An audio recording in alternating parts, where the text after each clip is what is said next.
ഇന്നലെ വൈകുന്നേരവും ഈ ക്രൂരന്മാരായ ക്രിമിനലുകൾക്ക് ശിക്ഷ ഇളവ് കൊടുക്കാനുള്ള നടപടികളുമായി ഈ സർക്കാർ മുന്നോട്ട് പോകുന്ന ദയനീയമായ സ്ഥിതിയാണുള്ളത്. സാർ, ഞാൻ അവസാനിപ്പിക്കുകയാണ്. സാർ, ഈ പ്രതികളാര പരോളിലിറങ്ങി സ്വർണ്ണക്കള്ളക്കടത്ത് കേസ്, മയക്കുമരുന്ന് കേസ്, സ്വർണം പൊട്ടിക്കൽ കേസ്, ഇതിലെ കൊട്ടേഷൻ സംഘങ്ങൾ, നിരവധി തോക്ക്, ഇതിലെല്ലാം പ്രതികളായ ഈ ആളുകളെയാണ് ഈ സർക്കാർ ശിക്ഷാ ഇളവ് കൊടുത്തി പുറത്താക്കാൻ ശ്രമിക്കുന്നത്. ഞങ്ങൾക്ക് ഒന്ന് വേണ്ടത് ഞാൻ അവസാനിപ്പിക്കുക, TP ചന്ദ്രശേഖരൻ കേസിലെ പ്രതികൾക്ക് ഒരു കാരണവശാലും ശിക്ഷാ ഇളവ്, കാരണം ഹൈക്കോടതി പറഞ്ഞിട്ടുണ്ട് 20 വർഷം കാലാവധി പൂർത്തിയാകാതെ ശിക്ഷാ ഇളവ് കൊടുക്കും. അപ്പോ ഞങ്ങൾക്ക് വേണ്ടത് ഗവൺമെന്റിന്റെ അഷ്വറൻസ് ആണ്. ഒരു കാരണവശാലും TP ചന്ദ്രശേഖരൻ വധക്കേസിലെ ഈ പ്രതികൾക്ക് ശിക്ഷാ ഇളവ് കൊടുക്കില്ല എന്നുള്ള ഉറപ്പ് മുഖ്യമന്ത്രിക്ക് വേണ്ടി.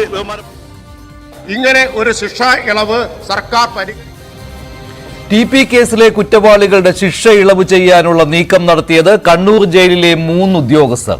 ആഭ്യന്തര വകുപ്പോ ജയിൽ മേധാവിയോ ഒന്നും അറിഞ്ഞില്ല. ആഭ്യന്തര വകുപ്പ് കൈകാര്യം ചെയ്യുന്ന മുഖ്യമന്ത്രിക്ക് തിരക്കുണ്ട്. മന്ത്രി MB രാജേഷ് എല്ലാം നിയമസഭയിൽ വിശദീകരിച്ചു. എല്ലാവരും ഇനി ആരോപണം മടക്കി പോക്കറ്റിലാക്കി പിരിഞ്ഞു പോകണം. ആരെ വിശ്വസിപ്പിക്കാനാണ് ഇത്തരം തൊടുന്യായങ്ങൾ വിളമ്പുന്നത്? എന്തിനായിരുന്നു സ്പീക്കറുടെ ചെയറിലിരുന്ന് അഭ്യൂഹം മാത്രമെന്ന മിനിയാന്നത്തെ AN ഷംസീറിന്റെ പ്രതികരണം? എന്തിനാണ് KK രമയുടെ മുഖത്ത് നോക്കി മറുപടി നൽകാൻ മുഖ്യമന്ത്രിക്ക് കഴിയാത്തത്? TP കേസിലെ കൊടും കുറ്റവാളികൾക്ക് മുന്നിൽ വിനീത വിധേയരായി പാർട്ടിയും സർക്കാരും നിൽക്കുമ്പോൾ പ്രൈം ഡിബേറ്റ് ചർച്ച ചെയ്യുകയാണ്. എന്താണ് ഈ കുറ്റവാളികൾക്ക് മുന്നിലുള്ള സർക്കാരിന്റെ നയം?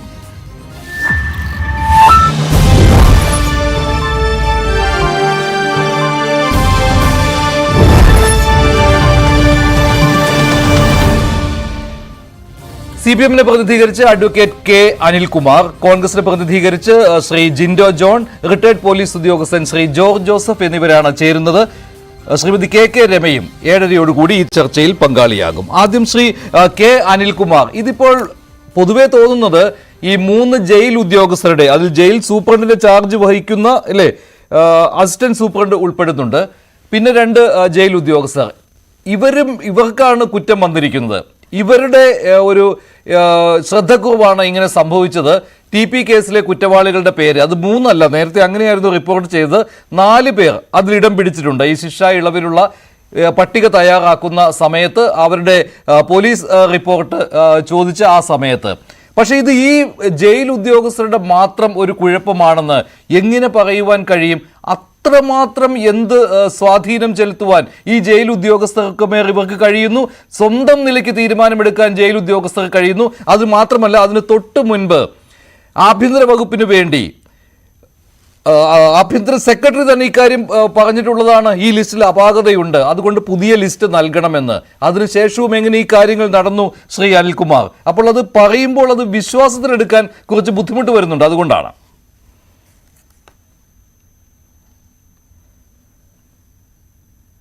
അതിലേക്ക് വരാം, ജിൻഡോയിലേക്ക് പോവാം. ജിൻഡോ, ഇത് വിശ്വസനീയമായ കാര്യമല്ല എന്ന് നിങ്ങൾ തന്നെ പറയുകയുണ്ടായി. പക്ഷേ രാജേഷ് പറയുന്നത് അങ്ങനെയൊന്നുമല്ല, മന്ത്രി MB രാജേഷ് പറയുന്നത് അങ്ങനെയൊന്നുമല്ല.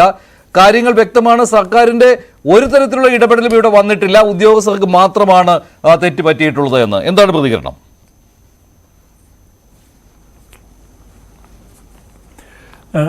മഞ്ജുഷേ, ഇതിൽ MB രാജേഷ് പറയുന്നതിൽ കുറേ കള്ളങ്ങളുണ്ട്. അതാണ് ആദ്യമേ പറയാനുള്ളത്. ഒന്നാമത്തെ, അദ്ദേഹം പറയുന്നത് 3/6 ആഭ്യന്തര സെക്രട്ടറിയുടെ റിപ്പോർട്ടുണ്ട്, കണ്ണൂർ ജയിൽ സൂപ്രണ്ടിന് ഈ റിപ്പോർട്ട് തിരുത്തി നൽകണം എന്നാവശ്യപ്പെട്ടു എന്ന്. അതിനുശേഷവും 13-ാം തീയതി ജയിൽ സൂപ്രണ്ട് സിറ്റി പോലീസ് കമ്മീഷണർക്കും SP-ക്കും ഒക്കെ കത്ത് കൊടുത്തു, ഇതുമായി ബന്ധപ്പെട്ട പ്രതികളെക്കുറിച്ചിട്ടുള്ള റിപ്പോർട്ടുകൾ സമർപ്പിക്കണമെന്നാവശ്യപ്പെട്ട് എന്നാണ് MB രാജേഷിന്റെ വാദം. അങ്ങനെയാണെങ്കിൽ സ്പീക്കറുടെ കഴിഞ്ഞ ദിവസം നിയമസഭയിൽ പറഞ്ഞ വാദം MB രാജേഷ് തള്ളിക്കളഞ്ഞതിന് തുല്യം. കാരണം അന്ന് അടിയന്തര പ്രമേയത്തിന് അനുമതി ചോദിച്ചപ്പോൾ അനുമതി നിഷേധിച്ചുകൊണ്ട് സ്പീക്കർ പറഞ്ഞത് അത് അഭ്യൂഹം മാത്രമാണ്, ഇത്തരം വാർത്തകൾ യാതൊരു നടപടികളുമായിട്ട് മുന്നോട്ട് പോയിട്ടില്ല എന്ന് പറയുന്നു. ഇപ്പോൾ MB രാജേഷ് ഇന്ന് പറയുന്നു 3/6 ഈ മാസം 3-ാം തീയതി ആഭ്യന്തര സെക്രട്ടറി ജയിൽ ജയിൽ സൂപ്രണ്ടിന് കത്തെഴുതി എന്ന് പറഞ്ഞാൽ MP രാജേഷ് പറഞ്ഞതാണോ സത്യം, സ്പീക്കർ പറയുന്നതാണോ സത്യം എന്ന് LDFന്റെ പ്രതിനിധിയും ഈ പാർട്ടിയുടെ നേതാക്കന്മാരും പറയണം.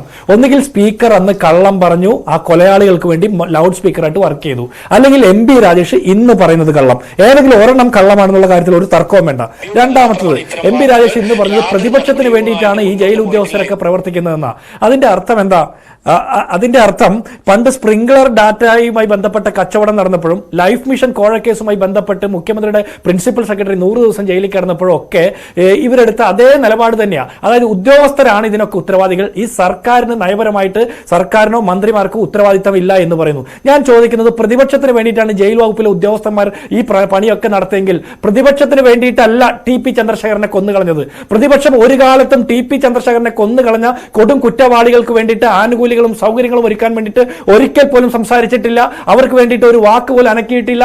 അത് മാത്രമല്ല, അവരെ എല്ലാ കാലത്തും നിയമം അനുശാസിക്കുന്ന പരമാവധി ശിക്ഷ കൊടുക്കണമെന്ന് ആവശ്യപ്പെട്ടിട്ടുള്ളവരാണ് പ്രതിപക്ഷം. ഇനി MP രാജേഷ് പറഞ്ഞ വാദം അംഗീകരിക്കുകയാണെങ്കിൽ പ്രതിപക്ഷത്തിന് വേണ്ടിയിട്ടാണ് ജയിൽ ഉദ്യോഗസ്ഥർ ഈ പണിയൊക്കെ ചെയ്യുന്നതെങ്കിൽ പിണറായിയുടെ വകുപ്പിൽ കരക്കാർ കയറി അന്യന്മാരാണോ ഭരണം നടത്തുന്നത്? ഈ ലൈഫ് മിഷൻ കോഴക്കേസിന്റെ കാര്യത്തിലും അല്ലെങ്കിൽ സ്പ്രിംഗ്ലർ ഡാറ്റ ചോർച്ചയുടെ കാര്യത്തിലും ഒക്കെ പറഞ്ഞതുപോലെ ഈ ആഭ്യന്തര വകുപ്പിന്റെ കാര്യത്തിലും ജയിൽ വകുപ്പിന്റെ കാര്യത്തിലുമൊക്കെ വേറെ ആരൊക്കെ കയറി ഭരിക്കുന്നെങ്കിൽ പിന്നെ എന്തിനാണ് കേരളത്തിലെ പൊതുജനങ്ങൾ അവരുടെ നികുതിപ്പണത്തിൽ നിന്ന് ശമ്പളം കൊടുത്തുകൊണ്ട് ഒരു ആഭ്യന്തര വകുപ്പ് മന്ത്രിയുടെ സർവ്വസന്നാഹങ്ങളും കൊടുത്ത് വെച്ച് വാഴിക്കുന്നത്? രാജിവെച്ച് പോകണമെന്നേ. ഈ സർക്കാരുമായി ബന്ധപ്പെട്ട മുഴുവൻ കാര്യങ്ങളിലും ആരോപണങ്ങൾ വരുമ്പോൾ, തെളിവുകൾ സഹിതം പുറത്തു വരുമ്പോൾ അത് ഉദ്യോഗസ്ഥരുടെ മാത്രം പാപമായിട്ട് അവരുടെ തലയിൽ വെച്ച് കെട്ടി രക്ഷപ്പെടുന്ന പരിപാടി ഇനി നടക്കില്ല. അടുത്തത് MP രാജേഷ് പറയുന്നത് P ജയരാജൻ ജയിൽ ഉപദേശക സമിതിയിൽ ഉണ്ടോ ഇല്ലയോ എന്ന് അറിയില്ല എന്ന്. ഇന്ന് മുഖ്യമന്ത്രിയായിട്ടുള്ള ആഭ്യന്തര വകുപ്പ് മന്ത്രിയായിട്ടുള്ള പിണറായി വിജയന് വേണ്ടിയിട്ട് സഭയിൽ മറുപടി പ്രസംഗം പറഞ്ഞ MP രാജേഷ് എന്ന് പറഞ്ഞ മന്ത്രി പറയുകയാണ്, കണ്ണൂരിലെ ജയിൽ ഉപദേശക സമിതിയിൽ P ജയരാജൻ ഉണ്ടോ ഇല്ലയോ എന്ന് അറിയില്ല എന്ന്. യാതൊരു അന്വേഷണവും നടത്താതെ 10-20 ദിവസമായിട്ട് ഈ വിഷയത്തെക്കുറിച്ചുള്ള കാര്യങ്ങൾ കേരളത്തിൽ ചർച്ച ചെയ്യപ്പെടുമ്പോൾ യാതൊരു അന്വേഷണവും നടത്താതെ വന്നിട്ടാണോ ഒരു മന്ത്രി ഉത്തരവാദിത്തത്തോടെ പത്രസമ്മേളനം വിളിക്കുന്നത്? MP രാജേഷ് പറഞ്ഞത് മറ്റൊരു കള്ളം. അതുകൊണ്ട് ഈ വിഷയത്തിൽ സർക്കാരിന് ഒരുപാട് കാര്യങ്ങൾ മറക്കാനുണ്ട് എന്നുള്ളത് തന്നെയാണ് പ്രാഥമികമായിട്ട് എനിക്ക് പറഞ്ഞു വെക്കാനുള്ളത്. കെ അനിൽകുമാർ, ആദ്യം താങ്കളോടാണ് ചോദിച്ചത്, പക്ഷേ അന്നേരം കോൾ ഡ്രോപ്പ് ആയതുകൊണ്ടാണ്. ഇതിലൊരു സംശയം ഉണ്ടായിരിക്കുന്നത്, ഈ പട്ടികയിൽ അനർഹർ ഉൾപ്പെട്ടതായി കണ്ടതിനാൽ മാനദണ്ഡങ്ങൾ കർശനമായി പാലിച്ചുകൊണ്ട് പുതുക്കിയ പട്ടിക നൽകുവാൻ, അതായത് 188 പേരുടെ പട്ടികയായിരുന്നുവല്ലോ നൽകിയിരുന്നത്, അത് രണ്ടാമത് നൽകിയ പട്ടികയാണ്. അതിനു മുൻപ് 300-ലേറെ പേരുടെ ഒരു പട്ടിക നൽകിയതാണ്.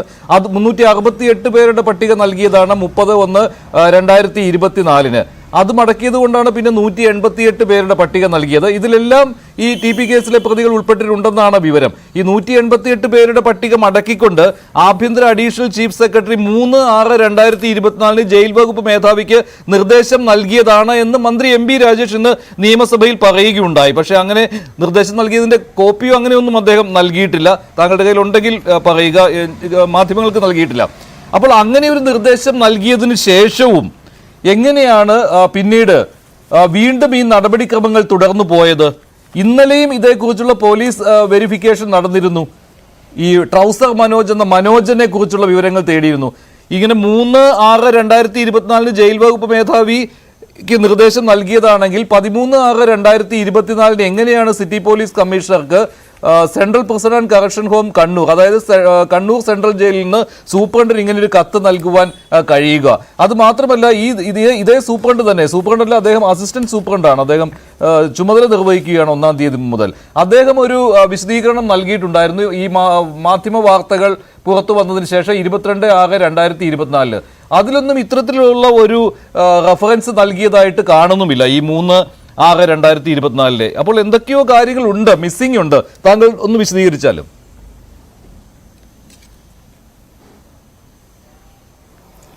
ബഹുമാനപ്പെട്ട ജയിൽ DIG ഈ വിവാദങ്ങൾ വന്നപ്പോൾ തന്നെ ഒരു ഉത്തരവിറക്കുകയുണ്ടായി.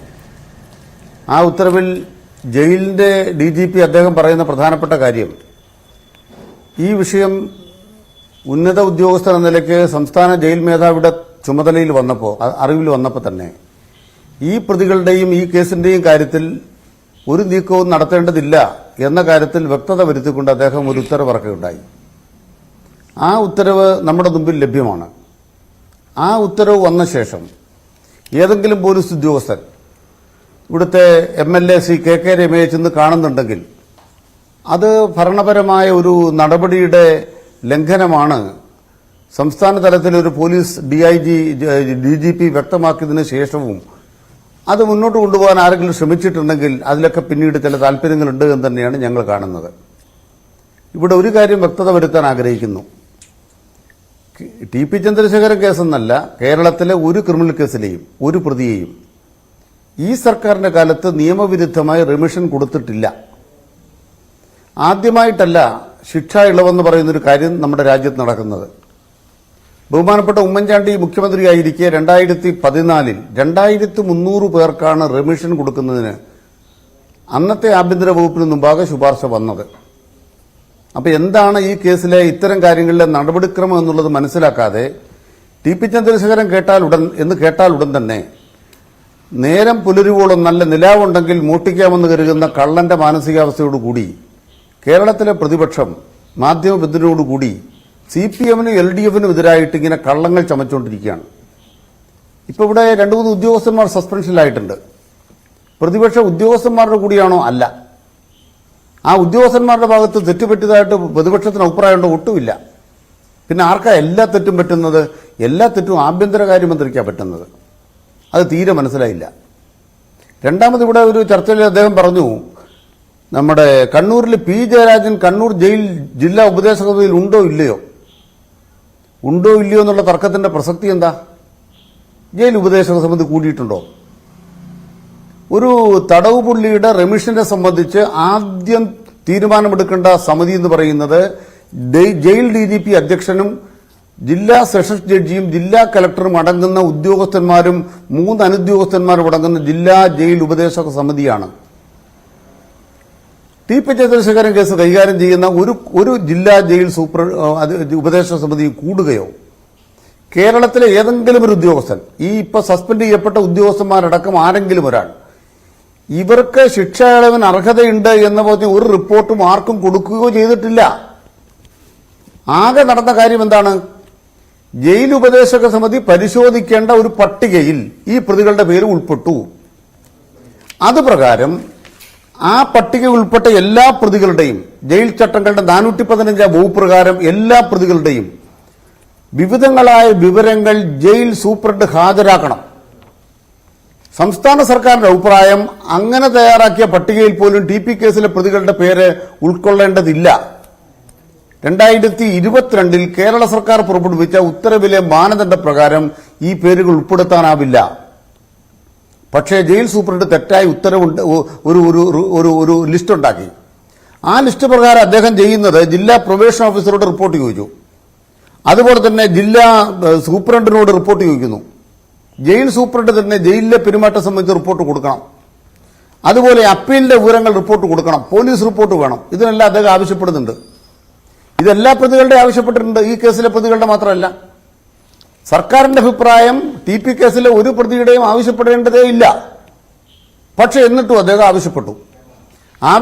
ശ്രദ്ധയപ്പെട്ടപ്പോൾ തന്നെ ജയിലിന്റെ DGP ചുമതലക്കാരൻ ഈ സമിതിയുടെ അധ്യക്ഷൻ അദ്ദേഹം പറഞ്ഞു, ഈ കേസ് നിങ്ങളെന്തായാലും അന്വേഷിക്കേണ്ടതില്ല. കാരണം എന്താണ്, ഇത് ഉൾപ്പെടാൻ പറ്റത്തില്ല, ഞങ്ങൾക്ക് നല്ല ബുദ്ധിയുണ്ട്. ഈ അടിസ്ഥാനത്തിലാണ് തെറ്റായ ഈ 3 പ്രതികളുടെ വിവരം ഉൾപ്പെടുത്തപ്പെട്ടു എന്ന് കണ്ടുകൊണ്ടാണ് കേരള സർക്കാർ ഇപ്പോൾ അവരെ സസ്പെൻഡ് ചെയ്തിരിക്കുന്നത് 3 ആളുകളെ. അത് മാധ്യമവാർത്തകൾ വന്നതുകൊണ്ട് മാത്രമാണ് ശ്രീ കെ അനിൽകുമാർ ഇക്കാര്യത്തിൽ മാധ്യമങ്ങളുടെ സഹായത്തോടു കൂടി തന്നെ ഇങ്ങനെ ചെയ്യുന്നു എന്നൊക്കെ താങ്കൾ പറഞ്ഞു. പക്ഷേ മാധ്യമവാർത്തകൾ വന്നതുകൊണ്ട് മാത്രമാണ് ഇങ്ങനൊരു സസ്പെൻഷൻ വന്നതെന്നുള്ള കാര്യം താങ്കൾ സമ്മതിക്കുമല്ലോ. അതല്ലാതെ അതിനിടയിൽ 2 ആഴ്ചത്തോളം കാലയളവ് ഉണ്ടായിരുന്നു. 3/6/2024 ഇന്നുമായിട്ട് ഇത്രയും കാലയളവുണ്ട്. അത് വാർത്ത പുറത്തു വന്നതാകട്ടെ കഴിഞ്ഞ ശനിയാഴ്ചയുമാണ്, അതായത് 22-ാം തീയതിയാണ് വന്നത്. അന്നാണോ ജയിൽ മേധാവിക്കൊക്കെ ഈ കാര്യം തോന്നിയത്, ഇതിൽ TP കേസിലെ പ്രതികളുടെ പേര് ഉൾപ്പെട്ടിട്ടുണ്ട്? ഞാൻ ഒരു സംശയം ചോദിച്ചോട്ടെ, ഇവിടെ ഒരിടത്തും അങ്ങനെ ഒരു റെഫറൻസേ ഇല്ല കേട്ടോ. ഈ ജയിൽ മേധാവി ഈ കത്ത് തിരിച്ചയച്ചതിന് ശേഷവും ഈ റിപ്പോർട്ടുകൾ തേടണമെന്നുള്ള കാര്യം മാത്രമേ പറഞ്ഞിട്ടുള്ളൂ.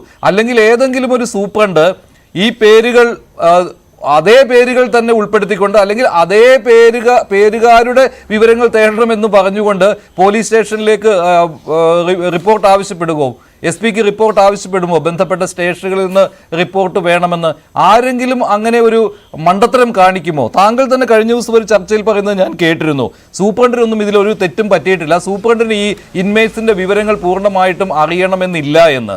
താങ്കൾ ആ നിലപാട് മാറ്റിയോ എന്ന് എനിക്ക് അറിയില്ല. ഇപ്പോൾ സൂപ്രണ്ടിന് തെറ്റ് പറ്റിയെന്ന് സർക്കാർ തന്നെ സമ്മതിക്കുന്നു. അത് മാത്രമല്ല, ഈ സൂപ്രണ്ടിന് തെറ്റ് പറ്റിയിട്ടുണ്ടെങ്കിൽ ആദ്യം തെറ്റ് പറ്റിയത് ജയിൽ മേധാവിക്കാണ്. ജയിൽ മേധാവിയുടെ കയ്യിൽ നിന്ന് മറിഞ്ഞു പോയതാണ് ഇതെല്ലാം. അദ്ദേഹത്തിന് കിട്ടിയ റിപ്പോർട്ടാണ്. അവിടെ ഒറ്റ വരിയിൽ എഴുതാമെന്നു ഇത് ഡിലിറ്റ് ചെയ്യൂ ഈ പേരുകളെന്ന്. അങ്ങനെ ഒന്ന് കാണിക്കാൻ പറ്റുമോ? ഇന്ന് രാജേഷ് വിശദീകരിച്ചപ്പോഴും മന്ത്രി വിശദീകരിച്ചപ്പോഴും അങ്ങനെ ഒരു നിർദ്ദേശത്തിന്റെ കോപ്പി അദ്ദേഹം കാണിച്ചിട്ടില്ല. അതെന്താണെന്ന് എനിക്കറിയില്ല. ഞാൻ കൃത്യമായിട്ട് ഉത്തരം പറയാം. ഒന്ന്, ഇവിടെ സംശയത്തിന് ഇടവേണ്ട ഒരു ഡേറ്റ് പറയുന്നുണ്ടല്ലോ. അതായത് 3/6/2024 എന്താ ഉത്തരവ്? സംശയമൊന്നും വേണ്ട.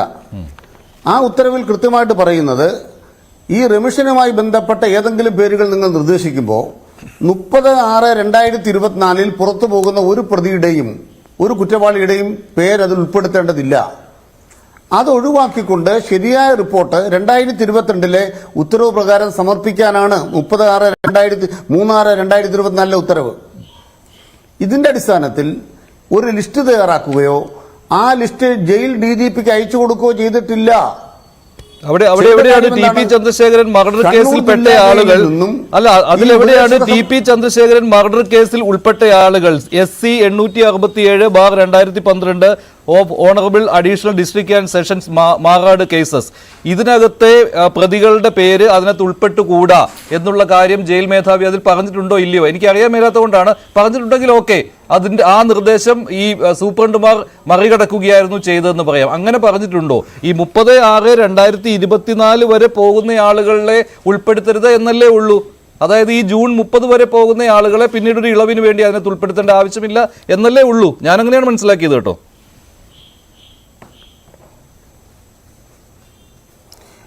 ഏതെങ്കിലും ഒരു കേസിലെ പ്രതികളെ ഉൾപ്പെടുത്തണം അല്ലെങ്കിൽ ഉൾപ്പെടുത്തരുത് എന്ന് പറഞ്ഞ ഒരു ഉത്തരവും ഒരു ജയിൽ DGPയും പുറപ്പെടുവിച്ചിട്ടില്ല.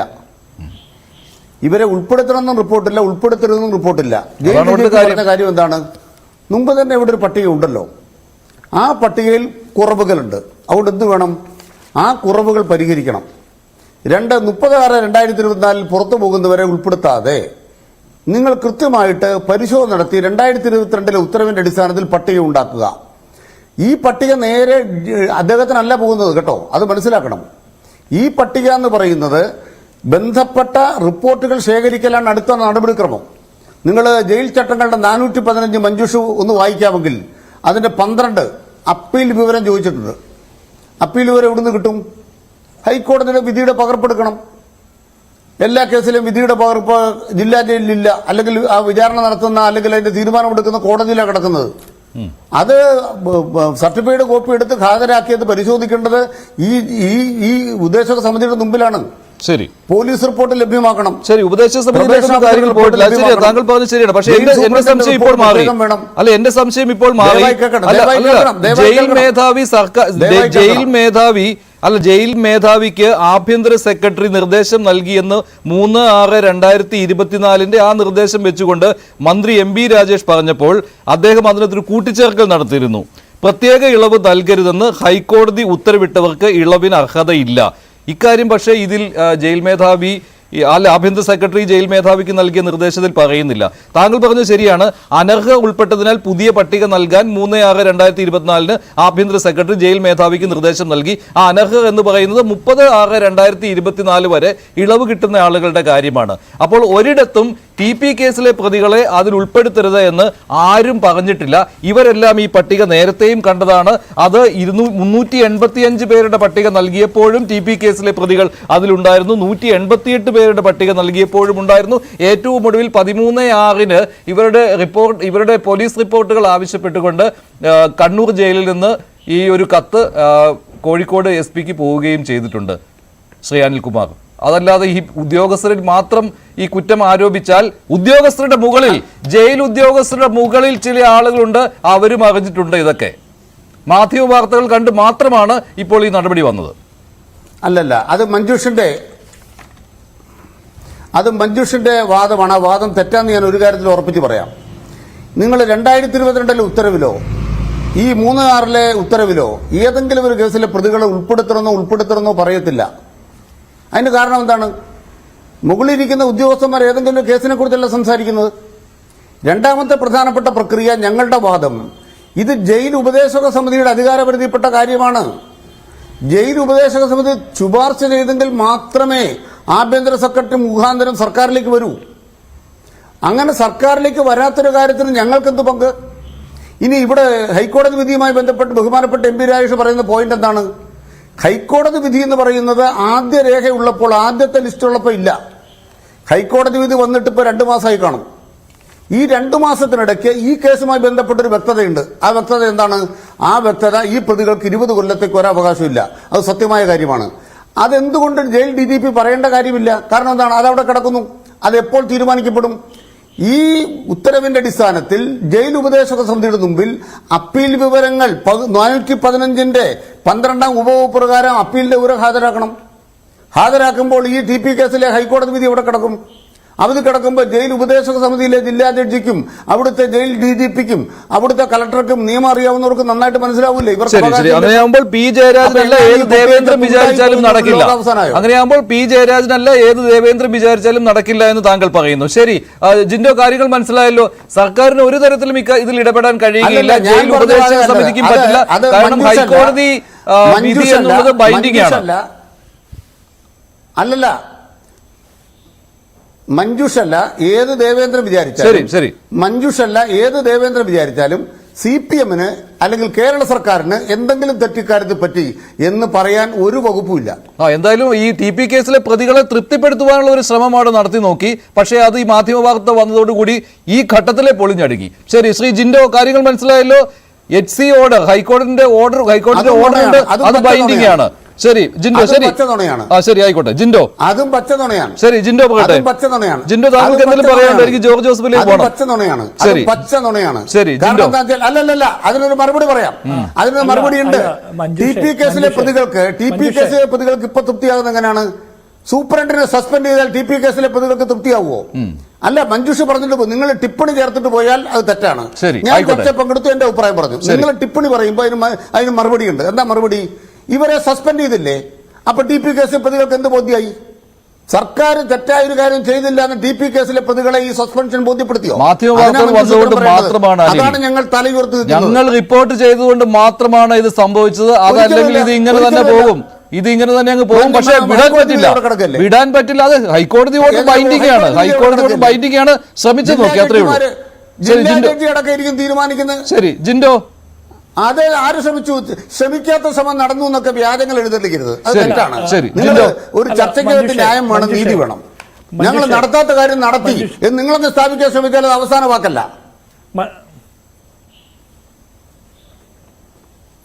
അല്ല, കഴിഞ്ഞോ? അദ്ദേഹത്തിന്റെ കഴിഞ്ഞെങ്കിൽ ഞാൻ പറയാം. മഞ്ജുഷേ, ഇതിൽ 2 ദിവസം മുമ്പ് ഞാൻ കൂടിയിരുന്ന ചർച്ചയിൽ എന്നോടാണ് അനിൽകുമാർ പറഞ്ഞൊരു കാര്യമുണ്ട്. ഈ ജയിൽ സൂപ്രണ്ട് ഇവരുടെ ശിക്ഷാവിധിയെക്കുറിച്ച് അറിയേണ്ടതില്ല, ഒരു പ്രതികളുടെയും ശിക്ഷാവിധിയെക്കുറിച്ചിട്ട് ആ ജയിലിലെ സൂപ്രണ്ട് അറിയേണ്ട ആവശ്യമില്ല എന്നാണ് അനിൽകുമാർ അന്ന് പറഞ്ഞത്. അന്ന് ഞങ്ങൾ തിരിച്ചു പറഞ്ഞപ്പോൾ അനിൽകുമാർ അംഗീകരിച്ചില്ല. ഇന്ന് ഇവർ പറയുന്നു ആ ജയിൽ സൂപ്രണ്ടിന് വീഴ്ച പറ്റിയെന്ന്. എന്തിന്റെ പേരിലാണ് വീഴ്ച പറ്റിയത്? ആ ജയിൽ സൂപ്രണ്ട് ആഭ്യന്തര സെക്രട്ടറി ചോദിച്ച ബാക്കി കാര്യങ്ങൾ, ജയിൽ DGP ചോദിച്ച കാര്യങ്ങൾക്ക് റിട്ടേൺ സ്റ്റേറ്റ്മെന്റ് കൊടുത്തിട്ടുണ്ട്. ആഭ്യന്തര വകുപ്പിന്റെ നിർദ്ദേശാനുസരണമാണ് ലിസ്റ്റ് പ്രിപ്പയർ ചെയ്തതും മറ്റു നടപടിക്രമങ്ങളുമായിട്ട് മുന്നോട്ട് പോയതെന്ന്. അതിനുശേഷമാണ് അദ്ദേഹത്തെ സസ്പെൻഡ് ചെയ്തത്. ഞാൻ ചോദിക്കുന്നത്, അന്ന് ഞങ്ങൾ ചോദിച്ചപ്പോൾ അനിൽകുമാറിന് ഈ അഭിപ്രായമായിരുന്നില്ല ഉണ്ടായിരുന്നത്. നിങ്ങളുടെ CPM-ന്റെ പാർട്ടി നേതാക്കന്മാർക്കും ഈ അഭിപ്രായമായിരുന്നില്ല ഉണ്ടായിരുന്നത്. അന്ന് നിങ്ങൾ ഞങ്ങൾ ചോദിച്ച ചോദ്യം അംഗീകരിച്ചിരുന്നെങ്കിൽ ഈ ജയിൽ സൂപ്രണ്ടിനെ അന്ന് നിങ്ങൾ സസ്പെൻഡ് ചെയ്യണമായിരുന്നു. എന്തുകൊണ്ട് ഇത്രയും ദിവസം എടുത്തു? നിങ്ങൾ പറയുന്ന വാദം ശരിയാണെങ്കിൽ 3/6/2024, അതായത് ഈ മാസം 3-ാം തീയതി ആഭ്യന്തര സെക്രട്ടറി കൊടുത്ത കത്തിൻ പ്രകാരം എന്നൊക്കെ പറയുന്നുണ്ടല്ലോ നിങ്ങൾ. എനിക്ക് മനസ്സിലാകാത്ത ഒരു കാര്യം, MP രാജേഷ് ഇന്ന് പത്രസമ്മേളനത്തിലും നിയമസഭയ്ക്കകത്തും പറഞ്ഞത് 3/6 കത്തിനെ കുറിച്ചാണ്. അങ്ങനെ ഒരു കത്തിൽ TP ചന്ദ്രശേഖരൻ കേസിലെ പ്രതികളെ ഉൾപ്പെടുത്തണ്ട എന്ന് പറഞ്ഞിട്ടുള്ള ഒരു കത്തുണ്ടെങ്കിൽ ആ കത്ത് പുറത്തുവിടണം. അങ്ങനെ ഒരു കത്ത് പുറത്തുവിട്ടിട്ടില്ല. ഇപ്പോൾ അനിൽകുമാർ തന്നെ പറഞ്ഞിട്ടുണ്ട് അങ്ങനെ ഒരു കത്തില്ല. ഇപ്പോൾ നിലവിലുള്ള കത്തിനകത്ത് ഉൾപ്പെടുത്തേണ്ടെന്നും ഉൾപ്പെടുത്തരുതെന്നും പറഞ്ഞിട്ടില്ല, ഉൾപ്പെടുത്തണമെന്നും ഉൾപ്പെടുത്തേണ്ടെന്നും പറഞ്ഞിട്ടില്ല. അതിന്റെ അർത്ഥം എന്താ? TP ചന്ദ്രശേഖരൻ കേസിലെ ഇരട്ട ജീവപര്യന്തം കിട്ടിയ പ്രതികളെ, കുറ്റക്കാരെ, കുറ്റവാളികളെ പുറത്ത് വിടണമെന്നോ വിടണ്ട എന്നോ പറഞ്ഞിട്ടില്ല എന്ന് പറഞ്ഞാൽ ഈ പറഞ്ഞ കാര്യങ്ങളൊക്കെ ഇപ്പോഴും നിർബാധം നടക്കുന്നതിന് നിങ്ങളുടെ ഒത്താശ ഉണ്ടായിരുന്നു എന്നുള്ളത് ഉറപ്പാണ്. രണ്ടാമത് നിങ്ങൾ പറയുന്നത് 30/6/2024 പുറത്തു പോകുന്നവരുടെ ലിസ്റ്റ് വേണ്ട എന്ന്. ഈ TP ചന്ദ്രശേഖരൻ കേസിലെ പ്രതികൾ 30/6/2024 പുറത്തു പോകുന്നവരല്ലോ, ഈ മാസം 30 പുറത്തു പോകുന്നവരല്ലോ. അപ്പൊ അതിന്റെ അർത്ഥം അങ്ങനെ അല്ലാത്ത TP ചന്ദ്രശേഖരൻ കേസിലെ പ്രതികൾ, കുറ്റവാളികൾ ഈ ലിസ്റ്റിൽ പെട്ടിട്ടും നിങ്ങൾ എന്തുകൊണ്ടാണ് ഇത്രയും ദിവസം എടുത്തത് നടപടി സ്വീകരിക്കാൻ വൈകിയത്? എന്തുകൊണ്ട്? അതിന് ഉത്തരമില്ല. അത് പ്രകാരമാണെങ്കിൽ MP രാജേഷ് ഇന്ന് പറഞ്ഞത് കള്ളം. അല്ലെങ്കിൽ നിങ്ങൾ കള്ളം പറഞ്ഞു കുറെ ആളുകളെ കുറിച്ച് പറയുന്നുണ്ടല്ലോ. അല്ലെങ്കിൽ കഴിഞ്ഞ ദിവസം ഈ കാര്യങ്ങളൊക്കെ മാധ്യമ വാർത്തകളും പ്രതിപക്ഷത്തിന്റെ അടിയന്തര പ്രമേയ അവതരണ ആവശ്യവും എല്ലാം അഭ്യൂഹത്തിന്റെ പുറത്ത് മാത്രമാണ് എന്ന് പറഞ്ഞ ഈ സ്പീക്കർ AM ഷംസീർ പറഞ്ഞത് കള്ളം. ഏതെങ്കിലും ഒരാൾ പറഞ്ഞത് കള്ളമാണെന്ന് അനിൽകുമാർ സമ്മതിക്കേണ്ടി വരും. ഇനി നിങ്ങൾ പറഞ്ഞ നേരം പുലരുവോളം സമയമുണ്ടല്ലോ, നന്നായിട്ടൊന്ന് കക്കാമെന്ന് തീരുമാനിക്കുന്ന കള്ളന്റെ പേര് CPM എന്നാ. അതുകൊണ്ടാണ് മാഷ ഉള്ള സ്റ്റിക്കർ ഒട്ടിച്ചുകൊണ്ട് ഇന്നോവ കൊല്ലാൻ ആളെ വിട്ടത്. എന്തുകൊണ്ടാണ് മാഷാള്ള സ്റ്റിക്കർ ഒട്ടിച്ചത്? തീവ്രവാദികളാണ് ഇവർ കൊലപാതകം മാത്രമല്ല ചെയ്യുന്നത്, സമൂഹത്തിൽ വർഗീയ ഭിന്നിപ്പുണ്ടാക്കാൻ വേണ്ടിയിട്ട്, ജാതിമത സംഘടനകൾക്കെതിരെ സാമുദായിക കലഹമുണ്ടാക്കാൻ വേണ്ടിയിട്ട് ലക്ഷ്യം വെച്ചുകൊണ്ട് തീവ്രവാദ പ്രവർത്തനം നടത്തിയ ആളുകൾ. അതിനുശേഷം നിങ്ങൾ പറയുന്നു, പാർട്ടി ചാനലും പാർട്ടി പത്രവും പാർട്ടി സെക്രട്ടറിയും പറയുന്നു തൊട്ടടുത്ത ജുമാ മസ്ജിദിൽ വെളുപ്പാങ്കാലം വരെ ലൈറ്റ് ഉണ്ടായിരുന്നു എന്നൊക്കെ നിങ്ങൾ പറഞ്ഞിട്ടുണ്ട്. തെളിവുകൾ ഞങ്ങൾ ഹാജരാക്കാം. അപ്പോൾ നിങ്ങൾ നടത്തിയ ആ വെളുക്കും വരെ കക്കാൻ തീരുമാനിച്ച കള്ളന്റെ പേര് CPM എന്ന. പിന്നെ ഇവർക്ക് മുഴുവൻ സൗകര്യങ്ങൾ ഒരുക്കി കൊടുത്തത്, ജയിലിനകത്തും പുറത്തും കല്യാണം കഴിക്കാൻ സൗകര്യം നടത്തി, കാരണവർ സ്ഥാനത്ത് നിന്ന് കല്യാണം നടത്തി കൊടുത്തത്, അല്ലെങ്കിൽ ഇവർക്ക് മറ്റ് ജീവിതമാർഗങ്ങൾ കണ്ടെത്താൻ സൗകര്യം കൊടുത്തത്, ആവശ്യം പോലെ സുഖ സൗകര്യങ്ങൾ ഒരുക്കി കൊടുത്തത്, പരോളിൽ ഇറങ്ങിക്കൊണ്ട് കോവിഡ് കാലത്ത് പോലും ഡാൻസ് പാർട്ടി നടത്താനും മറ്റു പരിപാടികളൊക്കെ നടത്താൻ വേണ്ടിയിട്ട് സൗകര്യം കൊടുത്തത്, കഞ്ചാവ് കച്ചവടം നടത്താൻ സൗകര്യം കൊടുത്തത്, ജയിലിലെ വാർഡന്മാരെ തല്ലാനുള്ള ഒത്താശ ചെയ്തു കൊടുത്തത്, സൗകര്യം കൊടുത്തത്, ആവശ്യത്തിലധികം പരോൾ നിയമവിരുദ്ധമായിട്ടും അല്ലാതെയും ഒക്കെ പരോൾ നിർബാധം കൊടുത്തത് ഒക്കെ നിങ്ങളുടെ സംരക്ഷണ തണലിൽ തന്നെയായിരുന്നു അരുൺകുമാറെ. അതുകൊണ്ട് നേരം വെളുക്കും വരെ സമയമുണ്ടല്ലോ എന്ന് വിചാരിച്ച് കക്കാൻ ഇറങ്ങുന്ന കള്ളന്റെ പേര് CPM എന്ന. കാരണം TP ചന്ദ്രശേഖരൻ ചോദ്യം ചെയ്തത് പിണറായി വിജയനെ. ആ ചോദ്യങ്ങൾക്ക് മുമ്പിൽ പിണറായി വിജയന് ഉത്തരമില്ലാത്തത് കൊണ്ട്, മഞ്ജുഷ ഒറ്റ മിനിറ്റ്, പിണറായി വിജയന് ഉത്തരമില്ലാത്തത് കൊണ്ടാണ് TP ചന്ദ്രശേഖരനെ അരുങ്കോല ചെയ്ത് ഇല്ലാതാക്കിയത്. ഇന്ന് അതേ TP ചന്ദ്രശേഖരന്റെ ജീവിത പങ്കാളി KK രമ ചോദ്യങ്ങൾ ചോദിക്കുമ്പോൾ അതിന് നേരെ ഉത്തരമില്ലാത്തത് കൊണ്ടാണ് മുഖ്യമന്ത്രി ഇന്ന് ഒളിച്ചോടി മറ്റൊരു മന്ത്രിക്ക് ചുമതല കൊടുക്കുന്നത്. മുഖ്യമന്ത്രിയുടെ വകുപ്പിൽ മറ്റാരോ കയറി ഭരിക്കുന്നു എന്നല്ലേ അനിൽകുമാർ അടക്കം പറയുന്നതിന്റെ സാരം. ശരി, ഞാൻ ഒന്ന് ഇടപെടുകയാണ്. അതിലേക്ക് പോകുന്നതിന് മുമ്പ് ശ്രീ ജോർജ് ജോസഫ്, ഇവിടെ എന്തെങ്കിലും ദുരൂഹതയുണ്ടോ ഇക്കാര്യത്തിൽ? ഈ ജയിൽ ഉദ്യോഗസ്ഥരായ 3 പേർക്ക്, അതിൽ ഏറ്റവും പ്രധാനപ്പെട്ടത് സൂപ്രണ്ടിന്റെ ചുമതല ഉണ്ടായിരുന്നയാൾക്ക്, അദ്ദേഹത്തിന് പറ്റിയ ഒരു തെറ്റ് അത് നേരത്തെ തന്നെ വാർത്താക്കുറിപ്പിലൂടെ തന്നെ ജയിൽ മേധാവി അറിയിച്ചിരുന്നതാണ്. അതിപ്പോൾ സർക്കാരും എൻഡോഴ്സ് ചെയ്തിരിക്കുകയാണ്, അവരെ സസ്പെൻഡ് ചെയ്തിരിക്കുകയാണ്. അതിനപ്പുറം എന്ത് സംഭവിച്ചു എന്നാണ് താങ്കൾ കരുതുന്നത്?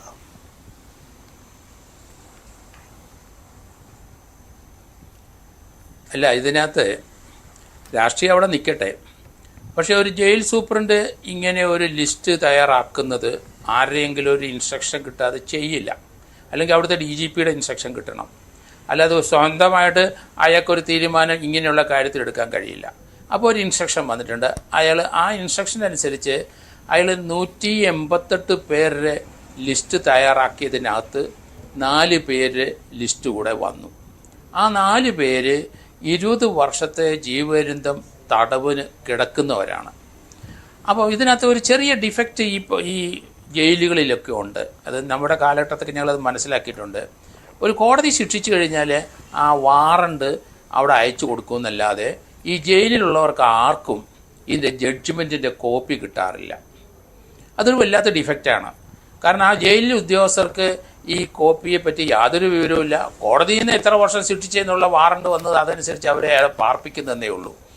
പക്ഷേ ഇതിനകത്ത് ഈ ഹൈക്കോടതിയിലെ ഈ അടുത്ത കാലത്തുണ്ടായ ആ വിധി 20 years 2 ജീവപര്യന്തം 20 years അവർക്ക് ജയിലിൽ കിടക്കണം, പരോൾ കൊടുക്കാൻ പാടില്ല എന്നുള്ള ആ വിധി, അതിൻ്റെ കോപ്പി ഇവർക്ക് കിട്ടിയിട്ടുണ്ടോ അറിയില്ല. ഗവൺമെൻറ്റിനുണ്ടാവും, അതേസമയത്ത് DGP അവിടുത്തെ GPക്ക് അറിയാതിരിക്കാം. പക്ഷെ കോടതിയിൽ നിന്ന് ഈ ശിക്ഷിച്ച് എഴുതുന്നവരുടെ കൂടെ അതിൻ്റെ ജഡ്ജ്മെൻ്റ് ഒന്നും വരാറില്ല, അവർക്ക് കിട്ടാറുമില്ല. അങ്ങനെ അവിടെ കിട്ടിക്കഴിഞ്ഞാൽ ഈ ഉദ്യോഗസ്ഥനെ റിമൂവ് ചെയ്യാൻ പറ്റിയേക്കും. കാരണം അതൊക്കെ അവിടെ ചെന്നിട്ടുണ്ട്. അത് മനസ്സിലാക്കിയിട്ടും ഈ രീതിയിലൊരു റിപ്പോർട്ട് അയാൾ തയ്യാറാക്കിയിട്ടുണ്ടെങ്കിൽ അയാൾ ജയിലിൽ ഇരിക്കാൻ യോഗ്യതനല്ല. ഇയാൾ അവിടുത്തെ സൂപ്രണ്ടിൻ്റെ ചാർജുള്ള അസിസ്റ്റന്റ് സൂപ്രണ്ടാണ് ഈ റിപ്പോർട്ട് എഴുതി. ഒരു ഇൻസ്ട്രക്ഷൻ കിട്ടാതെ ഒരിക്കലും അങ്ങനെ ഒരു ഉദ്യോഗസ്ഥൻ ചെയ്യില്ല എന്ന് ഞാൻ കരുതുന്നത്. എവിടുന്ന ഇൻസ്ട്രക്ഷൻ കിട്ടിയെന്ന് അയാൾ പറയണം. ഏതായാലും അയാൾ സസ്പെൻഡ് ചെയ്തിട്ടുണ്ട്. കാരണം ഹൈക്കോടതിയിലെ 20 years അല്ലെ അവിടെ ജീവപര്യന്തത്തിന് കിടക്കുന്നവരെ അവരെ പരോളിൽ വിടാനുള്ള അല്ലെ റെമിഷൻ കൊടുക്കാനുള്ള ഒരു ലിസ്റ്റ് തയ്യാറാക്കിയിട്ടുണ്ടെങ്കിൽ അതിനകത്ത് ഇവരുടെ പേര് വന്നിട്ടുണ്ടെങ്കിൽ ആ ജയിൽ സൂപ്രണ്ട് കുറ്റക്കാരൻ തന്നെയാണ്.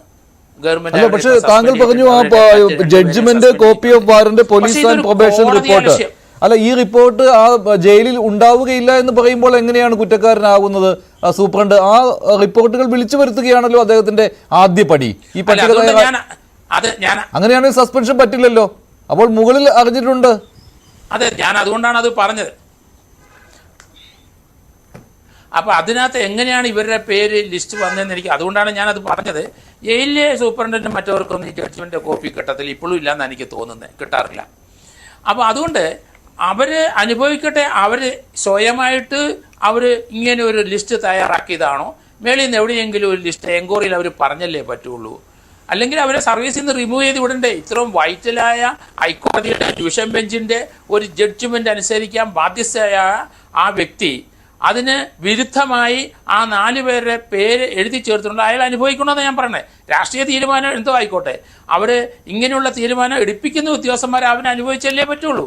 അതുകൊണ്ടാണ് ഞാൻ പറഞ്ഞത്, അങ്ങനെയുള്ള ഈ രാഷ്ട്രീയ സേവനം ഇങ്ങനെ നടത്തുന്ന പല ഉദ്യോഗസ്ഥന്മാരും പോലീസിലും അതുപോലെ ഗവൺമെൻറ് സർവീസിലും ഉണ്ട്. സത്യവും നീതിയുമായിട്ട് നിയമപരമായിട്ട് മാത്രം ഒരു ജോലി ചെയ്യുന്ന ഒരു തലമുറയാണ് നമുക്ക് വേണ്ടത്. കാരണം രാഷ്ട്രീയമായി പല മെച്ചങ്ങളും അവർക്ക് ഉണ്ടായിരിക്കാം, പക്ഷേ ഈ സൂപ്രണ്ട് ചെയ്തത് ശരിയായ ഒരു നടപടിയായിരുന്നില്ല എന്ന് വ്യക്തമാണ്. അയാൾ കോട്ടലക്ഷ്യത്തിന് പോകേണ്ടി വരും. ഒരു 1/3 അവരുടെ ശിക്ഷയിൽ 1/3 കൂടുതൽ റെമിഷൻ അനുവദിക്കാനും പാടില്ല, അല്ലെങ്കിൽ പരോളി വിടാൻ പാടില്ല. ഇങ്ങനെ ജയിലിൽ വളരെയധികം നിയമങ്ങളുണ്ട്. ഇതൊന്നും ചില വ്യക്തികൾക്ക് അവിടെ ബാധകമല്ല. പക്ഷേ ഈ 3 പേരല്ല 4 പേര് കയറി ഇതിനകത്ത്. അത് എങ്ങനെ സംഭവിച്ചു എന്ന് അയാൾ പറയണം. ആ ജയിൽ സൂപ്രണ്ടും അവൻ്റെ കൂടെ നിന്ന അരുണും അസിസ്റ്റൻ്റ് 2 പേരും അവരാണ് അതിൻ്റെ ഉത്തരം പറയേണ്ടത്. അതുകൊണ്ട് അവരെ സർവീസിൽ നിന്ന് റിമൂവ് ചെയ്ത് കളയണമെന്നാണ് ഞാൻ പറയുന്നത്. കാരണം അവർക്ക് ആരാണ് ഇങ്ങനെ ഒരു ഡ്രാഫ്റ്റ് ചെയ്യാൻ ഒരു കൊടുക്കാനുള്ള ഒരു ജയിൽ അല്ലെങ്കിൽ ജയിലിലുള്ള ആൾക്കാർക്ക് റെമിഷൻ കൊടുക്കാനുള്ള ഒരു റിപ്പോർട്ട് തയ്യാറാക്കുമ്പം അയാൾ കൺസേൺഡ് ആയ പോലീസ് സ്റ്റേഷനിൽ അവിടെ വിളിച്ച് ചോദിക്കണം. അവർക്കൊന്നും ചില ജഡ്ജ്മെൻ്റ് ഒന്നും കാണില്ല. അതൊന്നും ഒരു തെറ്റായ നടപടിയായിട്ട് എനിക്ക് ജയിൽ ഉപദേശ സമിതി ഒരു ജില്ലയിൽ കണ്ണൂർ ജയിലിൽ നിന്ന് വിടുന്ന് കേരളത്തിലെ പല ഭാഗത്തു നിന്നുള്ള ആൾക്കാർ ആ ജയിലിൽ കിടപ്പുണ്ട്. അപ്പോൾ അവിടുത്തെ ജില്ലാ ജഡ്ജിയുടെ അടുത്തോ അവിടുത്തെ പോലീസിൻ്റെ അടുത്തോ ഇതിനെപ്പറ്റി ഒരു റിപ്പോർട്ട് വെച്ചാൽ അവർക്ക് ഇതേപ്പറ്റി യാതൊരു ജ്ഞാനം ഉണ്ടാവില്ല. അവരവരുടെ ജില്ലകളിലുള്ളത് മാത്രം അവർക്ക് ജ്ഞാനം ഉണ്ടാവുള്ളൂ, അല്ലെങ്കിൽ വിവരം ഉണ്ടാവുള്ളൂ. മറ്റുള്ളവർക്ക് അറിയില്ല. അതുകൊണ്ട് ഈ സിസ്റ്റം മാറണം. സംസ്ഥാനത്ത് ഈ റെമിഷൻ കൊടുക്കുന്നതിനോ പരോൾ വിടുന്നതിനോ ഒക്കെ ജയിൽ ഉപദേശ സമിതി എന്നൊക്കെ പറയുന്നത് നമുക്ക് നല്ല ഒരു കാര്യമായിട്ട് എനിക്ക് തോന്നുന്നില്ല. അതൊരു പ്രത്യേക സിസ്റ്റം തന്നെ വേണം. ഇതുപോലെയുള്ള പാളിച്ചകൾ, ഇതുപോലെയുള്ള ലാപ്സസ്, അല്ലെങ്കിൽ ഗവൺമെൻറ്റിനെ സ്വാധീനിച്ച് ആരെങ്കിലും ഇങ്ങനെ സൗകര്യത്തിന് വെളിയിൽ പോകാൻ ശ്രമിക്കുന്നതൊക്കെ തടയണമെന്നുണ്ടെങ്കിൽ അത് കൃത്യമായ നിയമത്തിൻ്റെ പരിധിയിൽ നിന്നുകൊണ്ട് തന്നെ ചെയ്യണമെന്നുണ്ടെങ്കിൽ ഈ സിസ്റ്റം മാറണം. ജയിൽ ഉപദേശ സമിതി കേരളത്തിലെ ഒരു ജില്ലയും മാത്രമല്ല, ആ ജില്ലയിൽ ഒരു സ്റ്റേറ്റ് ലെവലിലുള്ള ഒരു തീരുമാനം എടുത്തു കഴിഞ്ഞാൽ അവർക്ക് ഇതിന്റെ എല്ലാത്തിന്റെ റെക്കോർഡ് അവരുടെ കൈ കിട്ടുകയും അല്ലാതെ ഓരോ ജില്ലകളിൽ തിരുത്തപ്പെടേണ്ട കാര്യങ്ങളാണ്. ശ്രീ അനിൽകുമാർ, മറ്റൊരു കാര്യം എന്ന് പറയുന്നത് ജിൻഡോയുടെ പറഞ്ഞത് ഇത് കഴിഞ്ഞ ദിവസം അടിയന്തര പ്രമേയ നോട്ടീസായിട്ട് വന്നതാണ്. പക്ഷേ അവിടെ സ്പീക്കർ അതിന് അനുമതി നൽകിയില്ല എന്ന് മാത്രമല്ല, അത് നോട്ടീസ് അവതരിപ്പിക്കാൻ പോലും സമ്മതിച്ചില്ല. അദ്ദേഹം അന്ന് പറഞ്ഞത് ഇത് വെറുതെ അഭ്യൂഹങ്ങൾ മാത്രമാണ് എന്നാണ്. പക്ഷേ ഇന്ന് മന്ത്രി MP രാജേഷ് ഈ വിശദീകരണം സബ്മിഷൻ വന്നപ്പോൾ നൽകിയതിലൂടെ അഭ്യൂഹമൊന്നുമല്ല എന്ന് തെളിഞ്ഞുവല്ലോ. അവിടെ ഒരു ക്രൈം നടന്നിട്ടുണ്ട്, അവിടെ ഒരു തെറ്റായ കാര്യം നടന്നു, ഒരു വീഴ്ച സംഭവിച്ചിട്ടുണ്ട്.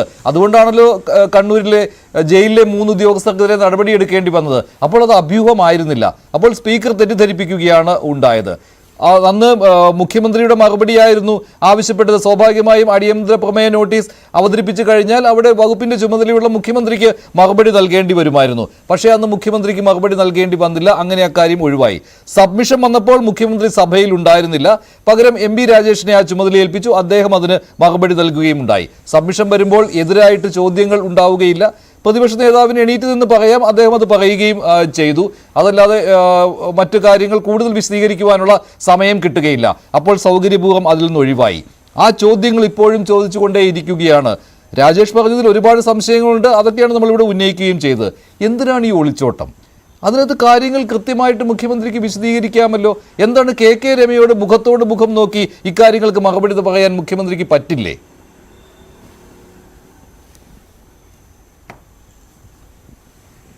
കെ രമയോട് മുഖം നോക്കി മറുപടി പറയാൻ ഒരു മടിയും CPM-നില്ല. അങ്ങനെ മുഖത്തോട് നോക്കി മറുപടി പറയേണ്ട ഒരു വിഷയവും CPM-മായി ബന്ധപ്പെട്ടുമില്ല. ഇവിടെ ഞാൻ കഴിഞ്ഞ ദിവസത്തെ ചർച്ചയിൽ എന്തോ തെറ്റു പറഞ്ഞു എന്ന് ബഹുമാനപ്പെട്ട കോൺഗ്രസ് പ്രതിനിധി പറഞ്ഞു. ഇപ്പോൾ ബഹുമാനപ്പെട്ട ജോർജ് ജോസഫ് സാർ പറഞ്ഞപ്പം അതിന്റെ ശരിയായ വശം വന്നു. ഞാൻ കഴിഞ്ഞ ദിവസം ഈ ചർച്ചയിൽ പറഞ്ഞ അതേ കാര്യമാണ് ജോർജ് ജോസഫ് സാർ പറയുന്നത്. അതായത് ഒരു കേസിനകത്ത് വിചാരണ കോടതി ഒരാളെ ശിക്ഷിച്ചു കഴിഞ്ഞാൽ, അല്ലെ അപ്പീൽ ഉള്ള കോടതി ശിക്ഷിച്ചു കഴിഞ്ഞാൽ ആ വിവരം വിചാരണ കോടതിയിൽ ഇരിക്കുകയും കൺവിക്ഷൻ വാറണ്ട് ബന്ധപ്പെട്ട ജയിലിലേക്ക് അയക്കുകയും ചെയ്യുമെന്നാണ് ഞാൻ അന്ന് പറഞ്ഞത്. ഇന്ന് അതേ ചട്ടമാണ് ബഹുമാനപ്പെട്ട ജോർജ് ജോസഫ് സാർ പറയുന്നത്. അതുകൊണ്ടാണ് ഒരു കേസിനകത്ത് റെമിഷൻ അല്ലെങ്കിൽ ശിക്ഷാ ഇളവ്, ഇവിടെ പറഞ്ഞു കേട്ടതൊന്നും ഈ ജയിലിൽ കിടക്കുന്ന മുഴുവൻ പേരെയും തുറന്നു വിടുക എന്ന്, അങ്ങനെയല്ല. ജീവപര്യന്തം തടവുള്ളവർക്ക് 1 കൊല്ലം ഇളവ് കൊടുക്കാനാണ് ആസാദിക അമൃത മഹോത്സവത്തിന്റെ ഉത്തരവ്. അത് 1 കൊല്ലം തടവുള്ളയാക്കാണ് 15 ദിവസം, അങ്ങനെ അതിൽ പലതും പറയുന്നുണ്ട്. അപ്പൊ ഇവിടെ ആരും തുറന്നൊന്നും വിടുന്നില്ല. ഇവർക്ക് 1 കൊല്ലം തടവിന് ഇളവിന് അവകാശമില്ല എന്നാണ് ഞങ്ങളുടെ നിലപാട്. അപ്പം ആ 1 കൊല്ലം ഇളവ് എന്ന് പറയുന്ന വിഷയത്തിൽ പോലും വസ്തുത എന്താണ്? അവിടെ ബഹുമാനപ്പെട്ട ഹൈക്കോടതി വിധിയുടെ 52-ാം പാരഗ്രാഫിലാണ് ഇവർക്ക് ഇളവിന് അവകാശമില്ല എന്നുള്ളത്. ആ 52-ാം പാരഗ്രാഫുള്ള ഹൈക്കോടതി വിധി ഒരു ജയിലിലും സൂക്ഷിക്കാറില്ല. പിന്നെ എന്ത് വേണം? 415 ജയിൽ ചട്ടങ്ങൾ, ഇവിടെ ബഹുമാനപ്പെട്ട ജോർജ് ജോസഫ് സാർ പറഞ്ഞപ്പോൾ ചട്ടങ്ങൾ ഉണ്ടാക്കണമെന്ന്, ചട്ടമുണ്ട്, ജയിൽ ചട്ടങ്ങളുണ്ട്. ആ ചട്ടം 415-ന്റെ 12 എന്ന് പറയുന്നത് അപ്പീൽ വിവരം ഈ ഉപദേശക സമിതി പരിശോധിക്കണം. ഉപദേശക സമിതിയിൽ കൊച്ചുങ്ങളല്ല ഇരിക്കുന്നത്. ജയിൽ DGP ഉണ്ട്, സെഷൻ ജഡ്ജിയുണ്ട്, കളക്ടറുണ്ട്, മറ്റു ഉദ്യോഗസ്ഥന്മാരുണ്ട്, ജയിൽ സൂപ്രണ്ടുണ്ട്, പ്രൊബേഷൻ ഓഫീസറുണ്ട്, 3 അനൌദ്യോഗിക അംഗങ്ങളുണ്ട്. ഭൂരിപക്ഷം ആർക്കാണ്? സർക്കാർ ഉദ്യോഗസ്ഥന്മാർക്കാണ്. ഞാനിപ്പോൾ ഇന്ന് തലകുനിച്ചിരിക്കാം, മഞ്ജുഷ തലകുനിക്കാം. എപ്പോൾ തലകുനിക്കണം? ഈ ജയിൽ ഉപദേശക സമിതി കൂടുകയോ ആ ഉപദേശക സമിതിക്ക് മുമ്പിൽ ഏതെങ്കിലും ഉദ്യോഗസ്ഥൻ ഈ TP കേസ് പ്രതിയിലെ ഏതെങ്കിലും ഒരു പ്രതിക്ക് ഈ റെമിഷൻ അവകാശമുണ്ട് എന്ന് റിപ്പോർട്ട് ഹാജരാക്കുകയോ ചെയ്തോ? ചെയ്തിട്ടേയില്ല. ആകെ ചെയ്തത് ഇപ്രകാരം ഒരു പരിശോധനയ്ക്ക് ഇവരുടെ പേരും ഉൾപ്പെട്ടു എന്നുള്ളതാണ്. അതുപോലും പിശകായിരുന്നുവെന്നാണ് ജയിൽ DGP ഇപ്പോൾ സസ്പെൻഡ് ചെയ്യുമ്പോൾ ഇറക്കിയ ഉത്തരവിന്റെ കാതൽ. എന്തുകൊണ്ടാണ് അങ്ങനെ വരാൻ കാരണം? 2022 ഉത്തരവിൽ ഹബിച്വൽ ഒഫൻഡേഴ്സിനെ ഉൾപ്പെടുത്താൻ പാടില്ല എന്ന് വ്യവസ്ഥപ്പെടുത്തിയിട്ടുണ്ട്. ആ ഉത്തരവ് ശരിക്കും വായിച്ചു നോക്കിയാൽ ഇദ്ദേഹം ഉൾപ്പെടുത്തുമായിരുന്നില്ല. അവിടെ ലംഘനം ഉണ്ടായിട്ടുണ്ട്. ഞാൻ കഴിഞ്ഞ ദിവസം പറയുമ്പോൾ ജയിൽ സൂപ്രണ്ട് ഭാഗത്ത് വീഴ്ചയില്ലാത്ത ഏത് ഭാഗത്താണ്? ഹൈക്കോടതി വിധി അറിഞ്ഞോ ഇല്ലയോ? ഇദ്ദേഹം പത്രം വായിക്കാത്ത ആളാണോ? അതാണ് എന്നോടുള്ള ചോദ്യം. ഹൈക്കോടതി വിധിയുടെ പകർപ്പ് ജയിലിലില്ല എന്ന് ഞാൻ പറഞ്ഞാണ് വസ്തുത. ഇപ്പോഴും ആ വസ്തുതയിൽ ശരിയായി നിൽക്കുന്നു. അങ്ങനെയാണെങ്കിൽ നടപടിയുടെ ആവശ്യമില്ലല്ലോ. അങ്ങനെയാണെങ്കിൽ നടപടിയുടെ ആവശ്യമില്ലല്ലോ. ഉത്തരവ് ശരിയായി വായിച്ചാൽ ഈ പ്രതികളുടെ അല്ല, അങ്ങനെയാണ് നടപടിയുടെ ആവശ്യമില്ലല്ലോ. കാരണം ഈ പറയുന്ന സൂപ്രണ്ട് അറിഞ്ഞിട്ടില്ല. അതാണ് ഞാൻ പറയുന്നത്. അപ്പൊ 2022 ഉത്തരവിൽ പറയുന്നുണ്ട് ഹബിച്വൽ ഒഫൻഡേഴ്സിനെ ഉൾപ്പെടുത്തരുത്. അതറിയാം. 2022 ഉത്തരവിൽ ആരെയൊക്കെ ഉൾപ്പെടുത്താൻ പാടില്ല എന്ന് വ്യവസ്ഥപ്പെടുത്തിയിട്ടുണ്ട്. ആ വ്യവസ്ഥ ലംഘിച്ചു ജയിൽ സൂപ്രണ്ട്. ആ വ്യവസ്ഥ ലംഘിച്ചു എന്ന കാര്യമാണ് അദ്ദേഹത്തിനെതിരായ ചാർജ്. അത് പരിശോധിക്കട്ടെ, പ്രശ്നമില്ല. ഇവിടെ ഒരു തെറ്റായ ആശയം വന്നു. എന്താ തെറ്റായ ആശയം? ഏതെങ്കിലും ഒരു കേസിലെ പ്രതികളെ ഉൾപ്പെടുത്തുന്നോ അല്ല മുകളിൽ നിന്ന് ആവശ്യപ്പെടുന്നത്. കേരളത്തിലെ ഈ ജയിലിൽ മാത്രമല്ല, കേരളത്തിലെ എല്ലാ ജയിലിലും ഇപ്രകാരം റെവിഷൻ അവകാശപ്പെട്ടവരുടെ പട്ടിക കണ്ടെത്താൻ ഒരു പ്രോസസ്സിന്റെ ഭാഗമായി അതാത് ജയിൽ ഉപദേശക സമിതികൾ പരിശോധിക്കണമെന്നേ സർക്കാർ പറഞ്ഞിട്ടുള്ളൂ. അവരെ ഒരു ജയിലിലും, കേരളത്തിലെ ഒരു ജയിലിലും ഒരു ശുപാർശയും ഇതുവരെ ആ സമിതി കൂടുകയോ ശുപാർശ സമർപ്പിക്കുകയോ ചെയ്തിട്ടില്ല. കണ്ണൂരിലും കൂടിയിട്ടില്ല, ഒരിക്കലും കൂടിയിട്ടില്ല. കൂടാത്ത അതിൻ്റെ അകത്ത് അനുകൂലമായ ഒരാൾ റിപ്പോർട്ട് പോലും കൊടുത്തിട്ടില്ല. പിന്നതിന് അടിയന്തര പ്രമേയം മാത്രമല്ല, ജയിൽ DGP ഉത്തരവിറക്കി 25-ാം തീയതി കഴിഞ്ഞ ദിവസം തന്നെ ഉത്തരവിറക്കി. ഉത്തരവിൽ കൃത്യമായിട്ട് പറയുന്നത് എന്താണ്? ഈ പ്രതികളുടെ പേര് പരിശോധനയ്ക്ക് അയച്ചത് പോലും തെറ്റിപ്പോയി, ഇതുകൊണ്ട് റദ്ദാക്കിയിരിക്കുന്നു. ഇല്ല, അത് റദ്ദാക്കിയിരിക്കുന്നു പറഞ്ഞിട്ടില്ല. സ്പീക്കർ അടിയന്തര അവരുടെ പേര് പറഞ്ഞിട്ടില്ല അനിൽകുമാർ. അല്ല, താങ്കൾ വായിച്ച ആ പാരഗ്രാഫിൽ അവരുടെ പേരൊന്നും പറഞ്ഞിട്ടില്ല. ഈ കേസിനെ കുറിച്ചുള്ള മെൻഷനിങ് പോലും ഇല്ല. ആ കാരണം കൊണ്ടല്ല. ഇത് താങ്കൾ തന്നെ പറഞ്ഞല്ലോ, ഈ ഹാബിച്വൽ ഒഫൻഡേഴ്സ് എന്നൊക്കെ പറഞ്ഞു. ഈ പറഞ്ഞല്ലോ ഈ 3/6/2024 ഈ നിർദ്ദേശം കൊടുത്തു എന്ന് പറയുന്നുണ്ടല്ലോ. അതിൽ താങ്കൾ പറഞ്ഞപ്പോൾ ഈ പറയുന്നത് ടി പി ചന്ദ്രശേഖരൻ വധക്കേസിലെ ഈ പ്രതികളെ എന്തിനുൾപ്പെടുത്തി എന്നൊന്നും ചോദിക്കുന്നില്ല. അങ്ങനെയല്ലല്ലോ അതിനകത്ത്, സാരം അങ്ങനെയല്ലല്ലോ അതിനകത്ത്. 188 അതിൽ ചിലർ അനർഹ ഉൾപ്പെട്ടിട്ടുണ്ട്. അത് 36/2024 പുറത്തു പോകുന്ന ആളുകളുടെ കാര്യമാണ്. അങ്ങൊരു സീനിയർ മാധ്യമ പ്രവർത്തകനല്ലേ, ദയവായി ഒന്ന് ഞാൻ പറയുന്ന പച്ച മലയാളത്തിലല്ലേ, കേരളത്തിലെ എല്ലാ ജയിലിനെ സംബന്ധിച്ച് ഒരു പൊതു ഉത്തരവ്, ആ ഉത്തരവിന്റെ ഡേറ്റ് എന്നാണ്? ആ ഉത്തരവിന്റെ ഡേറ്റ് എന്ന് പറയുന്നത് 25/11/2022. ആ ഉത്തരവിൽ വ്യക്തമായിട്ട് പറയുന്നു ആർക്കൊക്കെ ഉൾപ്പെടുത്താൻ പാടില്ല. അതിൽ വ്യക്തമായിട്ട് പറയുന്നുണ്ട്, വളരെ നീചവും പൈശാചികവുമായ കേസുകളിൽപ്പെട്ടവർക്ക് സ്ത്രീകൾ സ്പെഷ്യൽ റെമിഷനും ആംനസ്റ്റിക്കും അർഹതയില്ലെന്ന് കോടതി ഉത്തരവിൽ വ്യക്തമാക്കിയിട്ടുള്ള പ്രതികൾ, വിദേശ തടവുകാർ, മതപരവും സാമുദായികമായ രീതിയിൽ കൊലപാതകം നടത്തിയവർക്ക്, സ്ത്രീകൾ, കുട്ടികൾ, ഇങ്ങനെ കുറെ കാര്യങ്ങൾ പറയുന്നുണ്ട്. ആ ഉത്തരവ് വ്യക്തമാക്കിയതിന് തുടർച്ചയായിട്ട് അതിനേക്കാൾ കർശനമായിട്ടാണ് 3/6/2024 ഉത്തരവ്. അത് ടി പി കേസ് പ്രതികൾക്ക് വേണ്ടി ഇറക്കിയ ഉത്തരവല്ലെന്ന്, ആരെങ്കിലും ഉൾപ്പെടുത്താനോ അല്ലെന്നോ പറയേണ്ട, നിയമം എന്താണോ നടപ്പാക്കാൻ അതാവോട്ട് പറഞ്ഞിരിക്കുന്നത്. അതുപ്രകാരമുള്ള പട്ടികയിലും ടി പി കേസ് പ്രതികളുടെ പേര് ഉൾപ്പെടുത്തേണ്ടതില്ലായിരുന്നു. പരിശോധനാ പട്ടിക, അല്ലാണ്ട് ഒഴിവാക്കൽ പട്ടികയല്ല, റെമിഷൻ പട്ടികയല്ല, പരിശോധനാ പട്ടിക. ആ പരിശോധനാ പട്ടിക ഉൾപ്പെട്ടതുകൊണ്ടാണല്ലോ ഇവര് പോലീസിന് അയച്ചു കൊടുത്തത്, പ്രൊബേഷൻ ഓഫീസർക്ക് അയച്ചു കൊടുത്തത്. അത്ര പോലും പോകേണ്ടതില്ലായിരുന്നു എന്നാണ് DGP പറയുന്നത്. അവിടെയാണ് സൂപ്രണ്ട് തെറ്റുപറ്റിയെന്ന് പറയുന്നത്. അത് സൂപ്രണ്ട് മറുപടി പറയട്ടെ. DGP നടപടി എന്താണെന്നുള്ളത് അന്വേഷണത്തിന്റെ ഭാഗമായി വ്യക്തത വരുത്തുമല്ലോ. ഞങ്ങൾ കൃത്യമായിട്ട് പറയാൻ ആഗ്രഹിക്കുന്നു, തല കുനിക്കേണ്ട ഒരു കാര്യവും ഇടതുപക്ഷ ഗവൺമെന്റ് ചെയ്തിട്ടില്ല, ചെയ്യുകയുമില്ല. മാത്രമല്ല ടി പി കേസുമായി ബന്ധപ്പെട്ട് ഇവിടെ ചില ഒരു കാസറ്റ് ഇറക്കിയല്ലോ. ഞാൻ ആ കാസറ്റ് ഇറക്കിയ കോൺഗ്രസ് നേതാവിനോട് പറയുകയാണ്, തിരിച്ചൊരു കാസറ്റ് പറയാം. ബഹുമാനപ്പെട്ട തിരുവഞ്ചൂർ രാധാകൃഷ്ണന്റെ കീഴിലെ DGP ഉണ്ടായിരുന്നല്ലോ, ജേക്കബ് പുന്നു സാറ്. അദ്ദേഹം കോഴിക്കോട് പത്രസമ്മേളനത്തിൽ ഒരു കാര്യം പറഞ്ഞു. ടി പി കേസ് എന്ന് പറയുന്നത് രാഷ്ട്രീയ വിരോധത്തെക്കാൾ വ്യക്തിവിദ്വേഷത്തിന്റെ ഭാഗമായി ഉണ്ടായതാണ്. എന്താണ് അദ്ദേഹം അങ്ങനെ പറയാൻ കാരണം? ആ പ്രസ്താവന തിരുവഞ്ചൂർ രാധാകൃഷ്ണൻ അട്ടിമറിക്ക് നിങ്ങൾ ചാനലിൽ തന്നെ കണ്ടോ? ഞാൻ കണ്ടതാണ്. രണ്ടിന്റെ ബൈറ്റ് അങ്ങോട്ട് ഹാജരാക്കാം. എന്തായിരുന്നു വ്യക്തിപരമായ വിരോധം? ഇവിടെ ചില പ്രതികൾ മിണ്ടിയാൽ പിണറായി വിജയന് കുഴപ്പം, LDFന് കുഴപ്പം, CPM കുഴപ്പം എന്ന് പറഞ്ഞല്ലോ. ഒരു കുഴപ്പം ഞങ്ങൾക്കില്ല. ഓർക്കാട്ട് രാമേന്ദ്രൻ മിണ്ടട്ടെ, അപ്പൊ ചില വസ്തുതകൾ പുറത്തു വരും, അവർ തമ്മിലുള്ള വൈരം പുറത്തു വരും. അപ്പൊ നമ്മൾ മനസ്സിലാക്കേണ്ടത്, CPM ബന്ധപ്പെടുത്താൻ നിങ്ങൾ ഈ കുറ്റവാളികളോടൊപ്പം ഉയർത്തിപ്പിടിച്ച പേര് P. മോഹനാണ്. ആ P. മോഹനെതിരെ വ്യാജരേഖ ചമച്ചുവെന്ന് കോടതി കണ്ടെത്തിയിരിക്കുന്നു, വിചാരണ കോടതി. മഞ്ജുഷ അത് അറിഞ്ഞെന്ന് എനിക്ക് തോന്നുന്നില്ല. മാത്രമല്ല ഈ DYSP ഈ കേസ് കൈകാര്യം ചെയ്ത P. മോഹനെ പ്രതിയാക്കിയ DYSP കയ്യും കെട്ടി കോടതി നിൽക്കാൻ പോവാണ്. എന്തിന്? P. മോഹന്റെ പേരിൽ ഗൂഢാലോചന കുറ്റത്തിന് വ്യാജരേഖ ഉണ്ടാക്കിയ DYSP, തിരുവഞ്ചൂർ രാധാകൃഷ്ണൻ DYSP. കുട്ടിക്കുരങ്ങനെ കൊണ്ട് ചുടുചോറ് വാരിച്ചാൽ തിരുവഞ്ചൂർ രാധാകൃഷ്ണൻ വന്ന് ഉത്തരം പറയുമോ? ഉമ്മൻചാണ്ടി വന്ന് ഉത്തരം പറയുമോ? KC രാമേന്ദ്രൻ ആരാണ്? പ്രതിയാക്കാൻ വ്യാജരേഖ ജ്യോതി ബാബു ആരാണ്? ഈ കേസിലെ KC രാമേന്ദ്രൻ ആരാണ്? KC രാമേന്ദ്രൻ ആരാണ്? ജ്യോതി ബാബു ആരാണ്? KK കൃഷ്ണൻ ആരാണ്? KK കൃഷ്ണൻ ആരാണ്? KC രാമേന്ദ്രൻ ആരാണ്? അത് തന്നെ ഉത്തരം പറയുന്നത്. വ്യാജരേഖ ഞാൻ പറയുന്നത് CPM ഇതിലേക്ക് പെടുത്താൻ. അതാണ് അലക്സാണ്ടർ ജേക്കബ് പറഞ്ഞത്. ഓർക്കാട്ടേരി രാമേന്ദ്രന്റെ ചില വീട് പണികളുണ്ടായിരുന്നു. ഓർക്കാട്ടേരി രാമേന്ദ്രൻ പണിതുകൊണ്ടിരുന്ന വീടുകൾ എങ്ങനെ തകർന്നു, അയാളുടെ ബിസിനസ് എങ്ങനെ പൊളിച്ചു, എങ്ങനെ അയാൾ വാർത്തിട്ടിരുന്ന വീടുകൾ എത്രയാണ് അവിടെ ഇടിച്ചു പൊളിക്കപ്പെട്ടു, ഇതേ സ്ഥലത്ത് പരിശോധിക്കണോ? അതിന്റെ എല്ലാം പിന്നിൽ കിടക്കുന്ന കാര്യങ്ങളൊക്കെ പരിശോധിക്കണോ? ഇതെല്ലാം ചെയ്തു വെച്ചൊരു കൂട്ടര്, ഒരു നാട്ടിൽ വിറഞ്ഞാടിയൊരു കൂട്ടര് ഈ ഒരു സംഭവം ഉണ്ടായി തുറന്ന് CPM ആക്രമിച്ചില്ലാതാക്കി കളയാം. അതൊന്നും വേണ്ടപ്പ. ശരി ശരി, താങ്കൾ ആദ്യം നേരത്തെ ആരോ മിണ്ടിയാൽ ആരോ കുടുങ്ങുമെന്നൊക്കെ പറഞ്ഞു. അല്ല, നേരത്തെ താങ്കൾ പറഞ്ഞു ആരോ മിണ്ടിയാൽ ആരോ കുടുങ്ങുമെന്നൊക്കെ. മുഹമ്മദ് ഷാഫി മിണ്ടിക്കഴിഞ്ഞാൽ എന്താണ് സംഭവിക്കുന്നത്? ഷാഫിയുടെ കല്യാണത്തിന് പോയത് ആരാണ്? നടത്തി കാർമ്മികത്വം വഹിച്ചത് ആരാണ്? സ്പീക്കറാണെന്ന് ഞാൻ പറയുന്നില്ല, സ്പീക്കറാണെന്ന് ഞാൻ പറയുന്നില്ല. AN ഷംസീർ ആയിരുന്നു പങ്കെടുത്തത്. അതേ AN ഷംസീർ ആണ് പറയുന്നത്, സ്പീക്കറാണെന്ന് ഞാൻ പറയുന്നില്ല. അഭ്യൂഹം മാത്രമാണെന്ന് പറയുന്നു. നിങ്ങൾ മനസ്സിലാക്കേണ്ട ഒരു കാര്യം, ഞങ്ങൾ മനസ്സിലാക്കേണ്ട കാര്യം, ഈ നാട്ടിൽ നടക്കുന്ന വിവാഹങ്ങളിലും മരണത്തിലും ചടങ്ങിലും ഒക്കെ പാർട്ടിക്കാർ പോകും. ആ പാർട്ടിക്കാർ പോയാൽ ഉടനെ അതല്ല ഇത്തരം കുറ്റവാളികൾ കൂട്ടാന്നൊക്കെ വ്യാഖ്യാനിക്കുന്നവർക്ക് ഒരു കുഴപ്പമില്ല. പിന്നൊരു കാര്യം, ഇരന്നു വാങ്ങിയ മരണമാണെന്ന് ഷംസീർ പറഞ്ഞില്ല കേട്ടോ, അത് പറഞ്ഞത് സുധാകരനാ.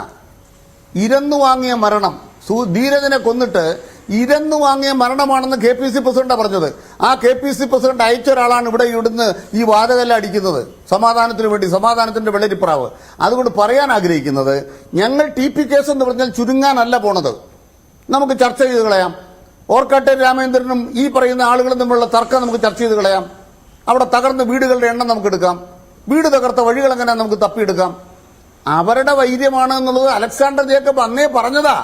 പിന്നെ CPM-ന്റെ തലയെ വെച്ച് കെട്ടാൻ മാധ്യമത്തിനോട് അതുകൊണ്ടാണല്ലോ 13 പേർ അകത്ത് കിടക്കുന്നത്. ശരി, ശ്രീ KK രമ, ഈ 13 പേർ അകത്ത് കിടക്കുന്നു എന്നുള്ള ഭാഗം ഞാൻ മാറ്റുകയാണ്. കാരണം ഈ 13 പേർ ഒരിക്കലും ഒന്നിച്ച് അകത്ത് കിടക്കാറില്ല. അതിൽ 10 പേർ ഇപ്പോഴും വെളിയിലാണ്.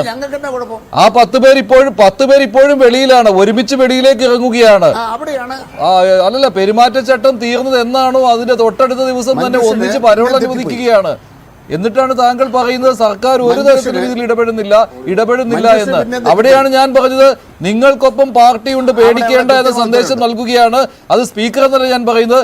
AN ഷംസീർ വിവാഹ ചടങ്ങിന് കാർമ്മികത്വം വഹിക്കുന്നതിലും അത് തന്നെയാണ് തെളിഞ്ഞു വന്നത്. ശ്രീമതി KK രമ, ഇപ്പോൾ ഒരു കാര്യവും നടന്നിട്ടില്ല എന്ന് തെളിഞ്ഞുവല്ലോ. സർക്കാർ ഒരു തരത്തിലും ഇടപെട്ടിട്ടില്ല, ഇവരെ വെളിയിൽ വിടാൻ ശ്രമിച്ചിട്ടുമില്ല. മൂന്ന് ജയിൽ ഉദ്യോഗസ്ഥർക്ക് പറ്റിയ അബദ്ധം അല്ലെങ്കിൽ അവർ മനഃപൂർവ്വം കാട്ടിക്കൂട്ടിയ പ്രവൃത്തി, ഇതാണിപ്പോൾ MP രാജേഷ് ഇന്ന് നിയമസഭയിൽ പറഞ്ഞതിന്റെ സാരം.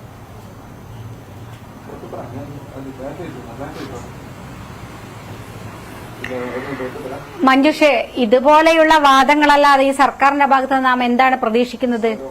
ഇതിൽ അവർക്ക് മറ്റെന്താ പറയാൻ സാധിക്കുക? ഇത് ജയിൽ ഉദ്യോഗസ്ഥന്മാർക്ക് സംഭവിച്ച പാളിച്ചയാണെന്നും അവര് ചെയ്തതിന്റെ ഭാഗമായിട്ടാണ് ഇത് വന്നത് എന്നല്ലാതെ മറ്റെന്തെങ്കിലും ഇപ്പൊ പറയാൻ പറ്റുമോ? കള്ളി പുറത്തായല്ലോ, വിവരങ്ങൾ പുറത്തായല്ലോ. വളരെ കൃത്യമായി തെളിവുകൾ സഹിതം കാര്യങ്ങൾ പുറത്തു വന്നപ്പോൾ അതിൽ തടിയുരണ്ടേ സർക്കാരിനെ, അതിൽ തടിയുരണ്ടേ പാർട്ടിക്ക്. അതുകൊണ്ട് ഈ ജയിൽ 3 ഉദ്യോഗസ്ഥന്മാരെ പേരിൽ നടപടിയെടുക്കുന്നു. അവരുടെ പാളിച്ചയാണ് എന്ന് പറയുന്നു. ആ പാളിച്ചകൾ എന്താണെന്ന് പറയുന്നില്ല. എങ്ങനെയാണ് ഈ കത്തിറങ്ങിയത് എന്ന് പറയുന്നില്ല. 3/6 എങ്ങനെയാണ് ഈ കത്ത്? ആ മാനദണ്ഡ പ്രകാരമാണ് ജയിൽ ഉദ്യോഗസ്ഥർ റിപ്പോർട്ട് ചോദിക്കുന്നത്. ആ കത്ത് കൊടുത്തതാരാ? അഡീഷണൽ ആഭ്യന്തര സെക്രട്ടറി, അഡീഷണൽ ACS ആണ് കൊടുത്തിരിക്കുന്നത്. ആ കത്ത് എപ്പോഴാ? 3/6. ഇവിടെ പെരുമാറ്റച്ചട്ടം നിലനിൽക്കുന്ന സമയത്ത് ഇങ്ങനെ തിടുക്കപ്പെട്ട് ഒരു കത്ത് കൊടുക്കേണ്ട ആവശ്യം എന്തായിരുന്നു? ഈ പ്രതികളെ വിട്ടയക്കാൻ വേണ്ടി അത് എല്ലാ മാനദണ്ഡങ്ങളും തിരുത്തുകയാണ്. 18 തിരുത്തി, 22 തിരുത്തി, മറ്റൊരു ഓർഡർ ഇറക്കി. ആ ഓർഡറിന്റെ ഭാഗമായിട്ട് പുതിയതിറക്കുന്നു. എന്നിട്ട് ഇതിറക്കി വിട്ടയക്കാനുള്ള നീക്കങ്ങളൊക്കെ നടത്തി കാര്യങ്ങൾ വളരെ ഭംഗിയായി. എന്തൊക്കെയാണ് ഇപ്പൊ CPM-ന്റെ നേതാക്കന്മാർ പറയുന്നത്? എനിക്ക് ഒരത്ഭുതവും തോന്നില്ല. അവർക്ക് ഇത് അപ്പുറമല്ലാതെ എന്തെങ്കിലും പറയാൻ സാധിക്കുന്നു. ഏതോ രാമചന്ദ്രന്റെ കാര്യങ്ങൾ പറയുന്നു, വീട് നിരത്തിയത് പറയുന്നു. അയ്യോ, അത് കേട്ട് ഇതൊക്കെ കുറെ കാലം 10-12 വർഷങ്ങൾക്ക് മുന്നേ പാടിപ്പറഞ്ഞ കുറെ കാര്യങ്ങൾ ഇപ്പോഴും പറയുന്നു. പക്ഷെ ഇതിനകത്ത് സാമാന്യ ബുദ്ധിയുള്ള എല്ലാവർക്കും അറിയാം എന്താണ് സംഭവിച്ചത് എന്നതിനെ സംബന്ധിച്ച്. ഇതൊന്ന് പുറത്തു നിൽക്കാൻ കഴിയുമോ എന്നൊരു ശ്രമം സർക്കാർ നടത്തിയതാണ്. അത് കഴിഞ്ഞില്ല എന്ന് വന്നപ്പോൾ തൽക്കാലം ഈ 3 ഉദ്യോഗസ്ഥന്മാർക്ക് പേരുടെ നടപടിയെടുക്കുന്നു.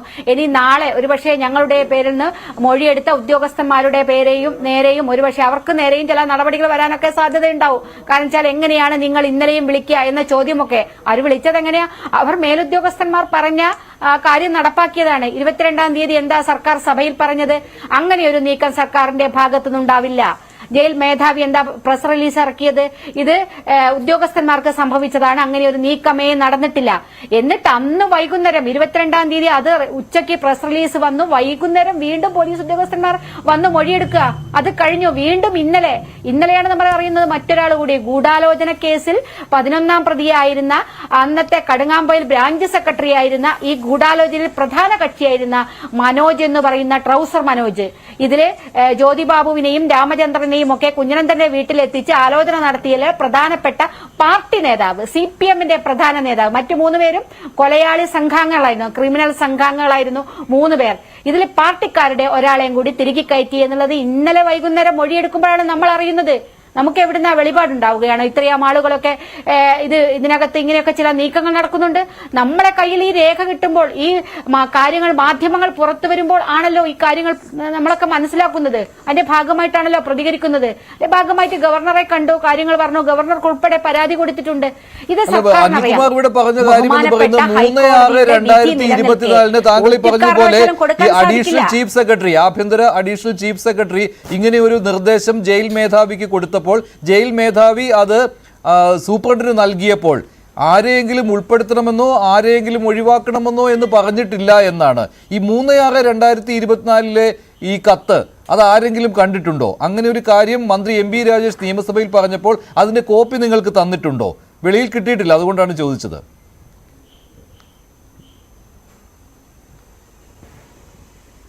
ഇല്ല മഞ്ജുഷ്, അങ്ങനെ അതേ പറയാം. 3/6/24 കത്തിലെ ഉള്ളടക്കം എന്താണ് എന്നത് നമുക്കറിയില്ല. ആ കത്തിനെ ബേസ് ചെയ്തുകൊണ്ടാണ് ഇങ്ങനെ ഒരു order jail superintendent, Kannur jail superintendent ഇറക്കിയത് എന്നത് മാത്രമേ നമുക്കറിയുള്ളൂ. ആ 3/6/2024 കത്തിൽ എന്താണ് പറഞ്ഞത്, ആരൊക്കെ ഉൾപ്പെടുത്താനാണ് പറഞ്ഞത് ആ കത്ത് പുറത്തുവിടട്ടെ. അപ്പൊ നമുക്കറിയാമല്ലോ ഇത് ജയിൽ സൂപ്രണ്ട് ഇറക്കിയ ഒരു സാധനമാണെങ്കിൽ ആ കത്ത് പുറത്തുവിട്ടെ. ആ കത്തിൽ എന്താണ് അതിന്റെ കണ്ടന്റ്, അതിലെന്തൊക്കെയാണ് പറഞ്ഞിരിക്കുന്നത്, അതാണല്ലോ അറിയേണ്ടത്. ഇങ്ങനെ ജയിൽ മേധാവികൾക്ക് പറ്റിയ തെറ്റ്, ഉദ്യോഗസ്ഥന്മാർക്ക് പറ്റിയ തെറ്റാണെങ്കിൽ ആ കത്ത് പുറത്തുവിടണം. അപ്പൊ അറിയാലോ ഇല്ല എന്നുള്ളത്, ഇതേതോ ഉപജാപക സംഘത്തിന്റെ ഭാഗമായിട്ട് വന്നതാണോ എന്നുള്ളത് അപ്പോൾ പരിശോധിക്കാമല്ലോ. അങ്ങനെ ഏതെങ്കിലും ഉദ്യോഗസ്ഥന് കഴിയുമോ മഞ്ജുഷ്? ഏതെങ്കിലും ഉദ്യോഗസ്ഥർക്ക് അവർക്ക് തോന്നിയ പോലെ ചില പേരുകൾ ഉൾപ്പെടുത്താൻ സാധിക്കുമോ? അങ്ങനെയാണെങ്കിൽ TP കേസിലെ 10 പ്രതികളെ 12 പ്രതികളെയും എന്താ ഉൾപ്പെടുത്താതിരുന്നത്? ഈ 4 പ്രതികളോട് മാത്രം ഈ ജയിൽ സൂപ്രണ്ടിന് എന്താ പ്രത്യേക മമതയുണ്ടോ? ജയിൽ സൂപ്രണ്ടിന്റെ കുടുംബക്കാരാണോ ഇതൊക്കെ ഇതിനകത്ത് വന്നിരിക്കുന്ന ആളുകള്?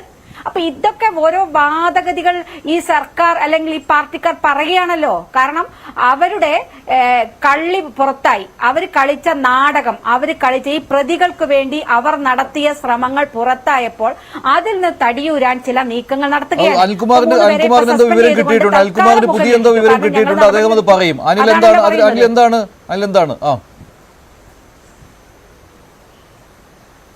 ഞാൻ മനസ്സിലാക്കിയത് അകാല വിടുതലിന് പരിഗണിക്കേണ്ടവരുടെ പട്ടിക 2/5/2023 ജയിൽ മേധാവി സർക്കാരിന് കൊടുത്തു. സർക്കാർ അത് പരിശോധിച്ചു. പ്രസ്തുത പട്ടികയിൽ അനർഹർ ഉൾപ്പെട്ടതായി ഉദ്യോഗസ്ഥ തലത്തിൽ കണ്ടെത്തിയിരുന്നു. അതാണ് സർക്കാരിന് ഒരു ശുപാർശയായിട്ട് നൽകിയത്. അതുകൊണ്ട് 25/11/2022 സർക്കാർ ഉത്തരവിലെ മാനദണ്ഡങ്ങൾ കർശനമായി പാലിക്കണം. ഇളവ് കൊടുക്കരുത്, അനർഹരെ ഒഴിവാക്കണം, പുതിയ ആളുകളെ ഉൾപ്പെടുത്താൻ പറഞ്ഞിട്ടില്ല. കർശനമായി പാലിക്കണം, അനർഹരെ ഒഴിവാക്കണം, എന്നിട്ട് വീണ്ടും പട്ടിക സമർപ്പിക്കണം. നിങ്ങൾ പുതിയ ആളുകളെ ഉൾപ്പെടുത്താൻ ആ കത്തിലില്ല. എന്നിട്ട് എന്ത് വേണം? സർക്കാർ തീരുമാനമെടുക്കുകയും ആഭ്യന്തര അഡീഷണൽ സെക്രട്ടറി 3/6/24 കത്തിലൂടെ ജയിൽ വകുപ്പ് മേധാവിക്ക് നിർദ്ദേശം കൊടുക്കുകയും ചെയ്തു. ആ കത്ത് ബഹുമാനപ്പെട്ട ജയിൽ വകുപ്പ് മേധാവി എല്ലാ ജയിൽ സൂപ്രണ്ടുമാർക്കും അയച്ചു കൊടുത്തു. അതിൽ അനർഹരെ ഒഴിവാക്കുക, 30/6/2024 കാലാവധി തീരുന്നവരെ ഒഴിവാക്കുക, ആ ആദ്യത്തെ ഉത്തരവിലെ ചട്ടങ്ങൾ കർശനമായി പാലിക്കണം, ഒരനർഹനും വരാൻ പാടില്ല. അപ്പൊ അതിനർത്ഥം എന്താണ്? ഇപ്പൊ TP കേസിലെ പ്രതികളെന്നല്ല, അനർഹന്മാർ ആദ്യം തന്നെ ലിസ്റ്റിൽ മറ്റുള്ളവരുണ്ടായിരുന്നു ജയിലിൽ തയ്യാറാക്കി തന്നതിൽ. ആ ജയിലിൽ തയ്യാറാക്കി തന്ന പട്ടിക തന്നെ സ്വീകാര്യമല്ല. അതിൽ അനർഹരുണ്ട്, കുറ്റവാളികളോട് ഒരു വിട്ടുവീഴ്ചയും പാടില്ല എന്ന് പറഞ്ഞുള്ള റിപ്പോർട്ടാണ് 3/6/2024 ഉത്തരവ്. അതുപ്രകാരം ശരിയായ റിപ്പോർട്ട് തയ്യാറാക്കി രേഖകൾ സഹിതം അതാത് ജയിൽ ഉപദേശക സമിതിക്ക് സമർപ്പിക്കലിലേക്ക് പോലും കടന്നിട്ടില്ല. അങ്ങനെ സമർപ്പിക്കുക പോലും ചെയ്യാത്തൊരു കാര്യത്തിന് കേരള സർക്കാർ ഇങ്ങനെ ഇറങ്ങിത്തിരിച്ചു എന്ന് വാദിക്കാനും അതിന്റെ പേരിൽ ഈ കാര്യങ്ങൾ കോലാഹലം ഉണ്ടാക്കാനും രാഷ്ട്രീയമായ എല്ലാ അവകാശമുണ്ട്. പക്ഷേ അത് സത്യവുമായി പൊരുത്തപ്പെടുന്നതല്ല. പിന്നെ രണ്ടാമത്തെ കാര്യം, ബഹുമാനപ്പെട്ട KK രമയോട് ഞാൻ വേദനയോടുകൂടി പറയുകയാണ്, അങ്ങ് ദയവായി അന്നത്തെ അലക്സാണ്ടർ ജേക്കബ് എന്ന് പറയുന്ന അന്നത്തെ DGP പറഞ്ഞതിനൊരു മറുപടി എന്നോട് പറയേണ്ട, തിരുവഞ്ചൂർ രാധാകൃഷ്ണനോട് പറഞ്ഞാൽ മതി. കാരണം ഈ കേസ് രാഷ്ട്രീയമായിട്ടുള്ളതല്ല എന്ന് ബഹുമാനപ്പെട്ട ഉമ്മൻചാണ്ടിയുടെ DGP പറഞ്ഞിട്ടുണ്ട്. അദ്ദേഹം ജീവിച്ചിരിപ്പുണ്ട്. അത് ഈയിടെയും ചില അഭിമുഖങ്ങൾ കൊടുത്തു. ആ അഭിമുഖത്തിനകത്ത് നമുക്ക് കേരളത്തെക്കുറിച്ച് അദ്ദേഹം പറഞ്ഞ കാര്യം വ്യക്തമായി. ഞാൻ ആ ഉദ്യോഗസ്ഥനെ വിശ്വസിക്കുന്നു. കാരണം എന്താണ്? UDF ഭരണകാലത്തെ DGP-യാണ്. അദ്ദേഹത്തെ ആഭ്യന്തരകാര്യമന്ത്രി തിരുത്തിയത്. ആ തിരുത്തതിന്റെ പിഴ എന്താണ്? ഒരു DYSP കൂട്ടിക്കയറി നിൽക്കാൻ പോവാണ്. കള്ളത്തെളിവുണ്ടാക്കിയതിന് P. മോഹനെതിരായിട്ട് നിങ്ങൾ ഞങ്ങൾക്കെതിരെ പറഞ്ഞു, പിണറായിക്കെതിരെ പറഞ്ഞു, P. മോഹനെതിരെ പറഞ്ഞു, CPM-നെതിരെ പറഞ്ഞു. ഞങ്ങൾക്കൊരു വിരോധമില്ല. നിങ്ങളൊരു രാഷ്ട്രീയ പാർട്ടിയാണ്, ഞങ്ങൾ വേറൊരു രാഷ്ട്രീയ പാർട്ടിയാണ്. പക്ഷെ ഒരു കാര്യം കേരളത്തിലെ ജനങ്ങളോട് പറയുന്നു, കേരളം ഭരിക്കുന്ന ഗവൺമെന്റ് എന്ന നിലയ്ക്കും അതിനെ നയിക്കുന്ന പ്രസ്ഥാനം എന്ന നിലയ്ക്കും ഒരു തരത്തിലും ഒരു കുറ്റവാളിക്കും അനുകൂലമായ നിലപാട് സ്വീകരിക്കില്ല. TP കേസുമായി ബന്ധപ്പെട്ടും എന്താണോ കോടതി വിധി, ആ കോടതി വിധി കേരളത്തിൽ നടപ്പാക്കിയിരിക്കുമെന്ന് പറയുന്ന ഒരു ഗവൺമെന്റാണ് ഇവിടെ ഉള്ളത്. അതുകൊണ്ട് ഒരു തരത്തിലുള്ള ഊഹാപോഹങ്ങൾക്കും അടിസ്ഥാനമില്ല. ശരി ശരി ശ്രീമതി KK രമ.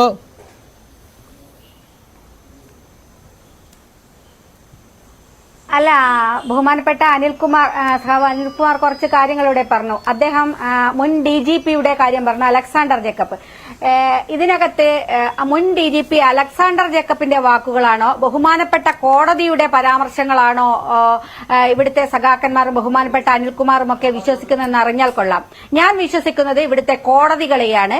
കോടതി ഏതെങ്കിലും പോലീസ് ഉദ്യോഗസ്ഥന്മാർ പറഞ്ഞ കാര്യമല്ല, മറിച്ച് കോടതി തെളിവുകൾ സഹിതം കണ്ടെത്തി പരാമർശിച്ച കോടതി വിധിയാണ് ആധികാരികമായ വിധി. അതില് വിചാരണ കോടതിയുടെ വിധിയിൽ വളരെ കൃത്യമായി പറയുന്നു, ഇത് രാഷ്ട്രീയ കൊലപാതകമാണ്, വ്യക്തി വൈരാഗ്യത്തിന്റെ പേരിലുണ്ടായ കൊലപാതകമല്ല എന്നുള്ളത് വിചാരണ കോടതിയുടെ ജഡ്ജ്മെന്റിൽ വളരെ കൃത്യമായി പറയുന്നു. അതേ വിധി തന്നെ ബഹുമാനപ്പെട്ട ഹൈക്കോടതിയുടെ വിധിയിലും വളരെ കൃത്യമായിട്ട് പറഞ്ഞിട്ടുണ്ട്. ഈ രണ്ട് വിധിയും ഒന്ന് മനസ്സിരുത്തി വായിച്ചാൽ ബഹുമാനപ്പെട്ട അനിൽകുമാറിന് കാര്യങ്ങൾ ബോധ്യമാകും. ഇനി രാഷ്ട്രീയമായിട്ടാണ് അദ്ദേഹം പറയുന്നത്, അന്നത്തെ DGPയുടെ വാക്കുകൾ വിട്ടിട്ട് ഇപ്പോഴേ പറയുന്നത്, ഇതൊക്കെ എപ്പോഴോ എല്ലാവരും തള്ളിയതാണ്. എന്റെ പ്രിയപ്പെട്ട അനിൽകുമാർ, താങ്കളൊക്കെ ഒരു പാർട്ടിയെ രക്ഷിക്കാൻ വേണ്ടിയാണ് സംസാരിക്കുന്നത്. തീർച്ചയായിട്ടും താങ്കൾക്ക് അതിന്റെ അവകാശമുണ്ട്, അത് പറഞ്ഞേ മതിയാകൂ പാർട്ടിക്കാരന്. പക്ഷെ നെഞ്ചത്ത് തട്ടി വസ്തുതകൾ പരിശോധിച്ച് പറയണം. ഒരു കാര്യം നിങ്ങൾ പാർട്ടി കമ്മിറ്റികൾ വിമർശിക്കുന്നുണ്ടാവും, പക്ഷേ നിങ്ങൾ തെറ്റുതിരുത്തുന്ന ഇത്തരത്തിലുള്ള വന്നിട്ടുണ്ടെങ്കിൽ അത് തെറ്റാണെന്ന് പറയാനും അതിന് ഏതെങ്കിലും തരത്തിൽ വാദകങ്ങൾ ഉപയോഗിച്ചുകൊണ്ട് അത് പറഞ്ഞു പോവുകയല്ല വേണ്ടത്. അതിലപ്പുറത്തേക്ക് വസ്തുതകൾ കാര്യങ്ങൾ മനസ്സിലാക്കി പറയുക കൂടി വേണം എന്നുള്ളതാണ്. നിങ്ങൾ ഈ വാദമേ പറയൂ എന്നുള്ളത് എനിക്ക് നന്നായിട്ട് അറിയാം. നിങ്ങൾ കഴിഞ്ഞ ദിവസങ്ങളൊക്കെ ചർച്ചയിൽ ഈ കാര്യങ്ങൾ തന്നെയാണ് സംസാരിച്ചു കൊണ്ടിരുന്നത്.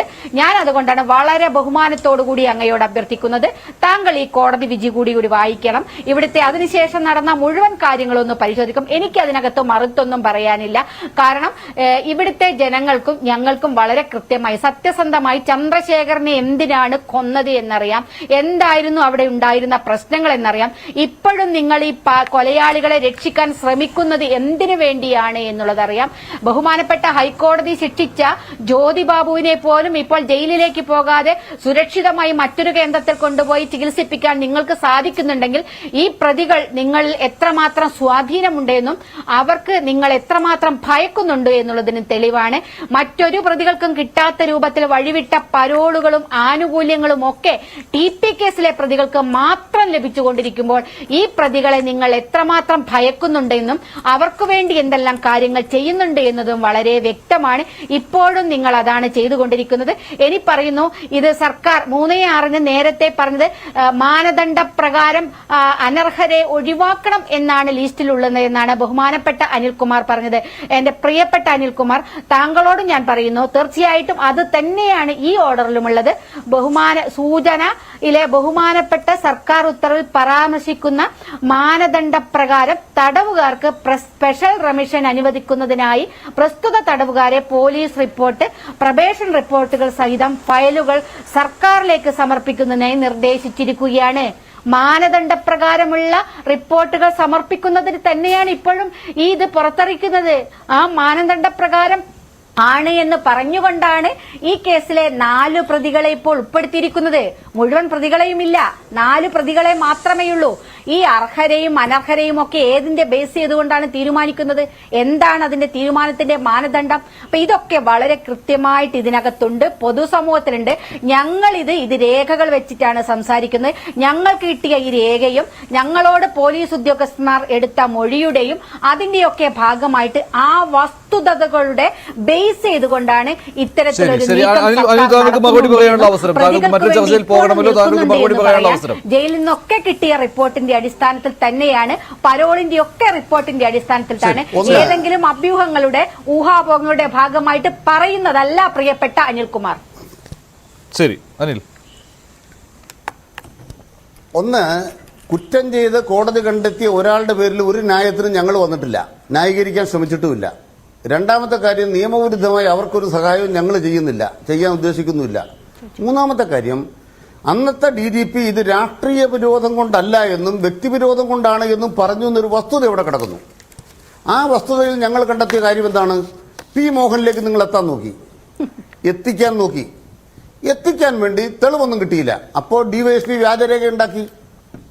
അപ്പൊ തിരുവഞ്ചൂർ രാധാകൃഷ്ണൻ, ഉമ്മൻചാണ്ടി ഇടപെട്ടിട്ട് P. മോഹനെ പ്രതിയാക്കാൻ വ്യാജരേഖ ഉണ്ടാക്കിയതിന് DYSP പ്രതിക്കൂട്ട് നിൽക്കാൻ പോവാണ്. അതിനെക്കുറിച്ച് ബഹുമാനപ്പെട്ട കെ രമ പ്രതികരിക്കേണ്ടതില്ല. അതിന് കാരണം എന്താണ്? രാഷ്ട്രീയം കളിക്കുന്ന ആരാണ്? രാഷ്ട്രീയം കളിച്ചതുകൊണ്ടാണ് ഡിവൈഎസ്പി പ്രതിക്കൂട്ടിലേക്ക് പോകുന്നത് ഈ കേസിനകത്ത്. അതുകൊണ്ട് കേസിൽ CPM നേരെ രാഷ്ട്രീയം ആരോപിക്കേണ്ട. മറ്റ് സംഭവങ്ങൾ അവിടെയുണ്ട്, അതിന്റെ ഭാഗമായി സംഭവങ്ങൾ ഉണ്ടായിട്ടുണ്ട്. ഒരു സംഭവങ്ങൾ ഉണ്ടായിട്ടില്ല എന്നല്ലോ പറയുന്നത്. പിന്നെ മറ്റൊരു പ്രധാനപ്പെട്ട കാര്യം, പ്രതികൾക്ക് വേണ്ടി അങ്ങനെ ഇറക്കിവിടാൻ പറ്റുമോ? അവരെ ഈ 4 പ്രതിയെ ഉൾപ്പെടുത്തി, ബാക്കി ഉൾപ്പെടുത്താത്തത് ഞങ്ങൾക്ക് ഒരു പ്രതിയെ ഉൾപ്പെടുത്താൻ താല്പര്യമില്ല. ഞാൻ പറയട്ടെ അതുകൊണ്ടാണ് നടപടി ചട്ടവിരുദ്ധമായി അദ്ദേഹം സൂപ്രണ്ടും മറ്റുദ്യോഗസ്ഥന്മാരും ചെയ്തതിന് നടപടി എടുത്തിരിക്കുന്നു. ആ നടപടി എടുക്കുമ്പോൾ ഞങ്ങളുടെ സത്യസന്ധത നിങ്ങൾക്ക് ബോധ്യപ്പെടും. നിങ്ങൾ സർക്കാരിന്റെ കൂടിയാണോ, ഈ തെറ്റ് കാണിച്ച ജയിൽ ഉദ്യോഗസ്ഥന്മാരുടെ കൂടിയാണോ എന്നുള്ളത് ബഹുമാനപ്പെട്ട കെ രമ വ്യക്തമാക്കുക. എനിക്കതേ പറയാനുള്ളൂ. ശരി, ശ്രീമതി കെ രമ എന്തെങ്കിലും ബാക്കി പറയാനുണ്ടോ? ഓക്കെ, ഒഴിഞ്ഞോട്ടെ. അല്ല, ഞാൻ ബഹുമാനപ്പെട്ട അനിൽകുമാർ ഡിവൈഎസ്പിയുടെ കാര്യം ഇങ്ങനെ പറഞ്ഞുകൊണ്ടിരിക്കുന്നുണ്ട്. ഡിവൈഎസ്പി എവിടെയെങ്കിലും ഇത് നേരിടുന്നുണ്ട് എന്നുള്ളത് എനിക്കറിയില്ല. ഇനി ഏതെങ്കിലും ഡിവൈഎസ്പിമാർ അങ്ങനെ നേരിടുന്നുണ്ടെങ്കിൽ ഞങ്ങൾ എന്തിനാണ് അതിനകത്ത് ഉത്തരവാദികളാകുന്നത്? അവർ നിയമപരമായിട്ട് അത് നേരിടും. ആ നിയമപരമായിട്ട് നേരിടാൻ നടപടി വരുമ്പോഴല്ലേ, അല്ലെങ്കിൽ അതിന്റെ കാര്യങ്ങൾ തെളിയുമ്പോഴല്ലേ അതിനെപ്പറ്റി പറയേണ്ടുള്ളൂ. ഇല്ലാതെ ഇപ്പോഴെന്തിനാ ഇങ്ങനെ പറഞ്ഞുകൊണ്ടിരിക്കുന്നതെന്ന് എനിക്ക് മനസ്സിലാവുന്നില്ല. ഡിവൈഎസ്പിയെ നേരത്തെയും കേട്ടു. ഡിവൈഎസ്പി ഏത് ഡിവൈഎസ്പിയാണ് ഇത് നേരിട്ടുകൊണ്ടിരിക്കുന്നത്? ഇനി അങ്ങനെയുണ്ടെങ്കിൽ ഡിവൈഎസ്പി നേരിടട്ടെ. നമുക്കതിനകത്തൊന്നും ഒരു തർക്കവുമില്ല. പക്ഷെ ഇതിനകത്ത് സത്യസന്ധമായി കോടതി വന്ന റിപ്പോർട്ടുകളും കോടതിയുടെ വിധിയും അതാണ് ഏറ്റവും പ്രധാനം. തെളിവുകളുടെ ബേസ് ചെയ്തുകൊണ്ട് കോടതിയുടെ വിധിയിലാണ് ഞങ്ങൾ നിൽക്കുന്നത്. അതിന് നിയമത്തിന്റെ പഴുത് ഉപയോഗിച്ചുകൊണ്ട് രക്ഷപ്പെടുത്താനുള്ള ഒരു ശ്രമങ്ങളും നടക്കില്ല എന്നത് മാത്രമാണ് അങ്ങയോട് വിനയത്തോടു കൂടി സൂചിപ്പിക്കുന്നത്. നന്ദി Shrimati K Rama, Shri Anilkumar, Jinto, Shri George Joseph. ഇന്നത്തെ ചോദ്യം ഇതായിരുന്നു: TP വധക്കേസ് പ്രതികളെ മോചിപ്പിക്കാനുള്ള നീക്കം സർക്കാർ അറിയാതെയോ? അതെ എന്ന് 16% പ്രേക്ഷകർ മാത്രം, അല്ല എന്ന് 82%.